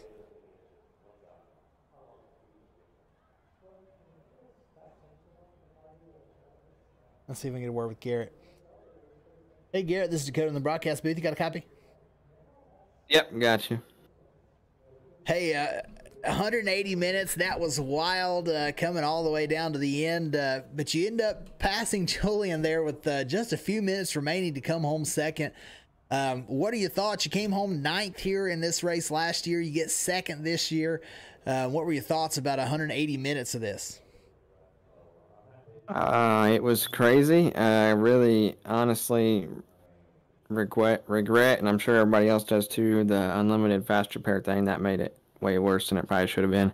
I wish we would have stuck with 10 or whatever it was. So, but nonetheless, it was still fun. Tried my best to, gain some ground on Blaine there. He's just a really lucky guy, it seemed. And every time, anytime I would have issues, he would too, vice versa. He would have an issue. I'd try to catch some ground on him, and then I ended up getting hit or something too. I couldn't really make up any time. So once it got to be about 20, 30 minutes left, I kind of realized I was just going to be racing for second at that point. So, kind of get confused a few times. You get a meatball flag and you got a pit, and then I go into the pit and then it wants to tell me, I get my black flag cleared and I don't have to pit anymore. So that happened a lot. It's chaos, I guess is the best word, and confusing, but it's still fun. It gives you something to do and a nice little paycheck too. So Yeah, absolutely. You run this race twice now. I'm sure we'll be doing this again next year. What can you take away from this race that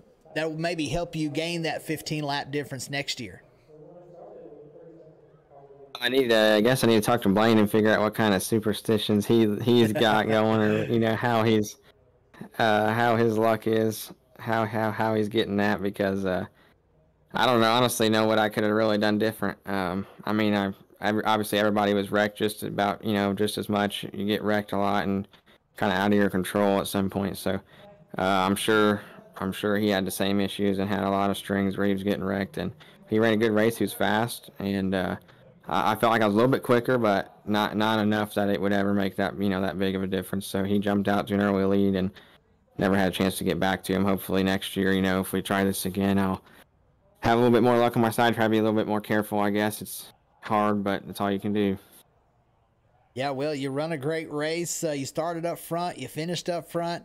You got anybody you'd like to shout out or thank after this second place effort?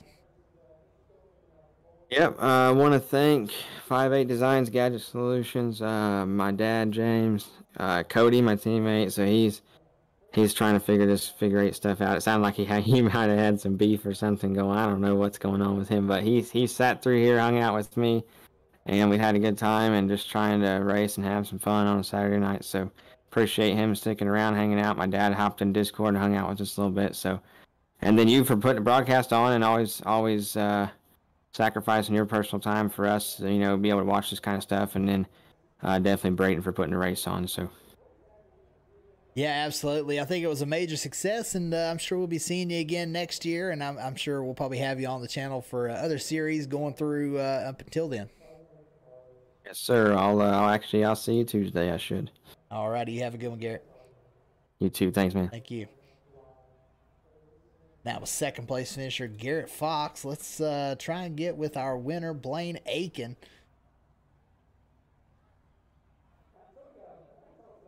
Hey, Blaine, this is Dakota in the broadcast booth. You got a copy? I think you got your mic muted there, Blaine, if you can hear me. Yes, sir, I can. Oh, there you are. Man, what a phenomenal run. That first 30 minutes, you got out to a pretty big lead. Everyone was crashing left and right, but somehow you were able to drive through that center section, the crossover, and not get hit as much as everyone else. Was there some kind of secret to getting through there, or was it just luck? Man, I think the odds are just in my favor tonight. After I took the lead there, and I kind of maintained it the whole race through there. So, I think the odds are definitely in my favor there. Yeah, you kept the car clean. It seemed like a lot of times, you were able to kind of hit people with your nose as they were coming through, and it wasn't affecting your car too much. So I don't know if there was some kind of secret to that, or if it was just luck of the draw, I guess. I think it was just luck of the draw, because I definitely got some damage off of it. I just hit it just right just to make it through there. Yeah, I don't know. Are you still in the sim, or are you able to look at the results of that and tell us how many incident points you had? Because you had to have had less than everyone else. Oh no, actually, I'm already off, but okay. I think I had 700-ish toward the end there. I had a lot of incidents toward the end of the race. 700 incidents for the winner, so I'm sure someone had over 1,000. But man, that was super entertaining. 180 minutes, and I think you led probably 175 at least minutes. I'm not exactly sure when you took the lead. I know it was early on, but you led almost the entire race. I think last year our winner led 316 of 425 laps, and I think we run about 460 laps, so I'm sure you led the most that's ever been led in this race. How does that make you feel coming out of this one? It makes me real confident. Hopefully they put on some more shows like this. I'll definitely be interested to join back with them. Yeah, I'm sure we'll be doing this again next year. Hopefully you can come back and defend this crown. You got anybody you'd like to shout out or thank after winning this long 180-minute figure eight finale? Oh, yeah, I want to thank all my real-life sponsors that helped me out. DHP Racing, SP Carburetors, Semper Built Chassis, John Epley, Jim Johnson's Automotive, Bowling Green Trust Supply, Russell's Printing, and Holy Trinity Lutheran School. Absolutely. Well, hopefully we'll be talking to you next year, if not before that. Great job. Congratulations on the win. And, yeah, we'll be seeing you next time. Yes, sir. Thank you. Thank you. And I think we've got Brayton Laster in the chat. We'll pull him up. Let's get his name up here.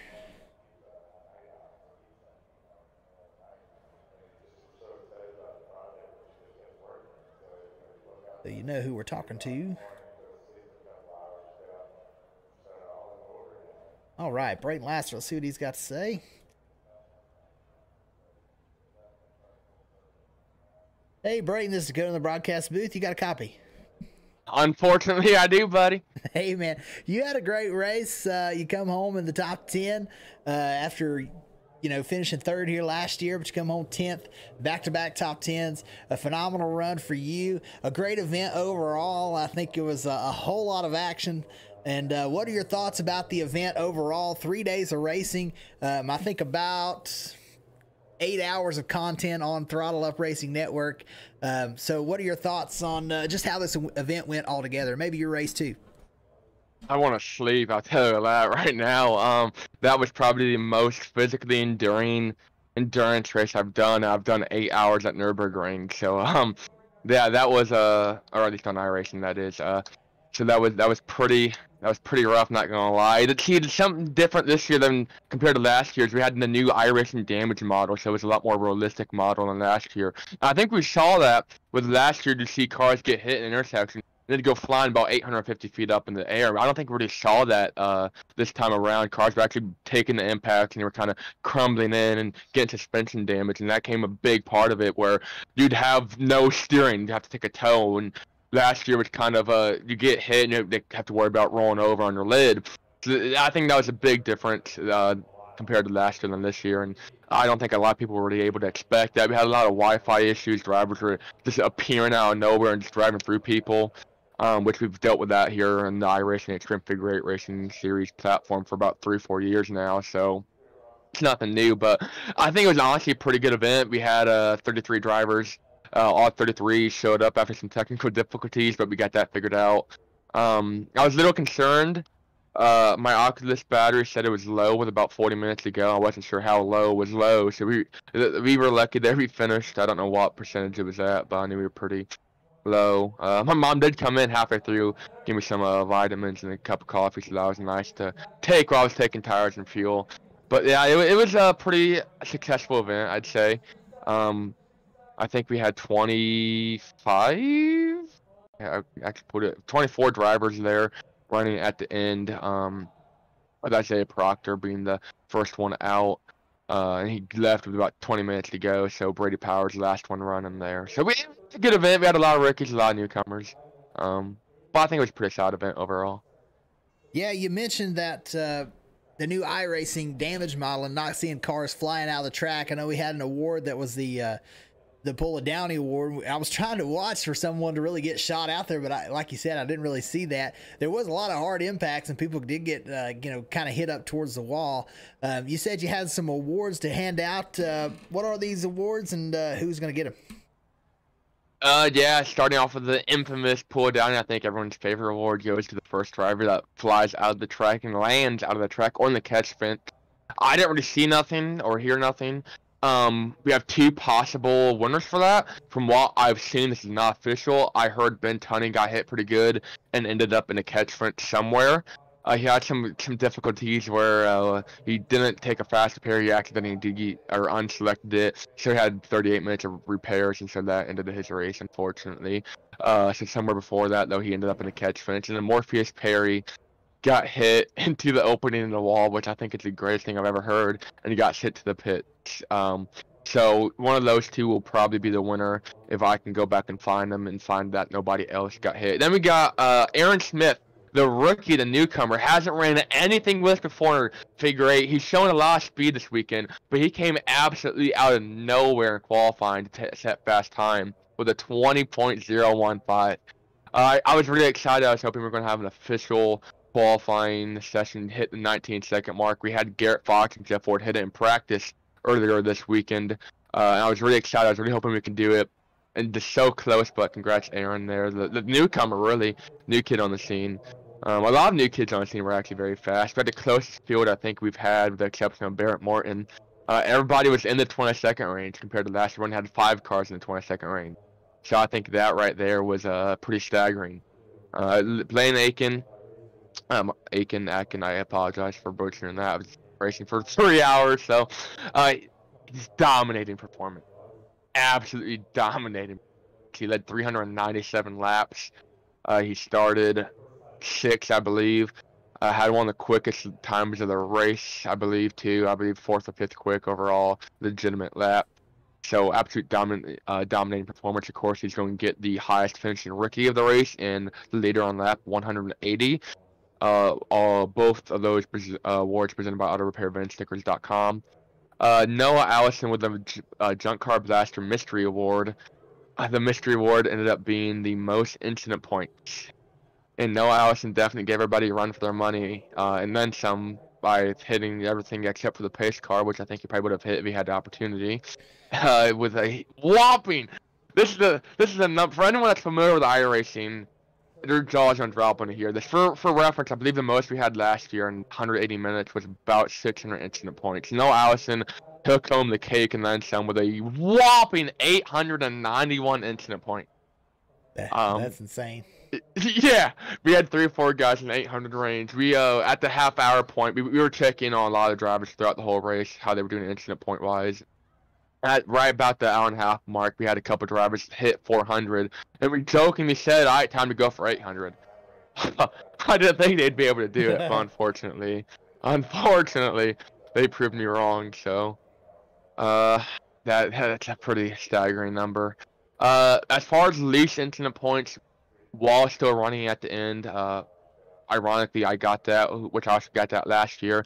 I had 502, which the average. I realized everyone was extremely high up this year. I don't know if it's because faster pace. We had a couple more cars than we did last year, so I'm not quite sure what happened there. For 13th on lap 33. That award coming also from JunkCarBlaster.com. Not really sure who got that. I have to go back and replay and verify that because the iRacing app graph is a little funky there. Highest finishing veteran, of course, Garrett Fox. That pretty impressive second place run. Kind of came out of nowhere those last 4 or 5 minutes to steal second place there from Julian. So that was pretty good run there from Garrett. He's run a lot of races with us. He's our most winningest driver with the iRacing Extreme Figure 8 Racing Series. So I was hoping he might be able to still win there. I don't think he's ever really won a major event like this, so I was kind of rooting for him there. But glad to see he can get a second place finish. And then Julian, of course, with our most improved Joe Sheedy Memorial Award with a whopping 24 spots to round out that. Actually pretty impressive for a rookie 3rd place performance. So yeah, that was a big moving up. 24. Aaron Gordon moved up 21. Thought he was going to come up there and snag it there at one point. But yeah, Julian Valdez does get that award. Give us just a little description of who Joe Sheedy is and this Memorial Award and what it's about. Yeah, Joe Sheedy was an awesome guy. Mainly raced figure 8 street stocks and oval street stocks at the Indianapolis Speedrome, my home track. And he ran with us a lot when we first got it started. This whole iRace figure 8 stuff back in 2020. Even before it was even a league, before it was anything official, it was just a group of random redneck guys from the figure 8s in real life running iRacing together.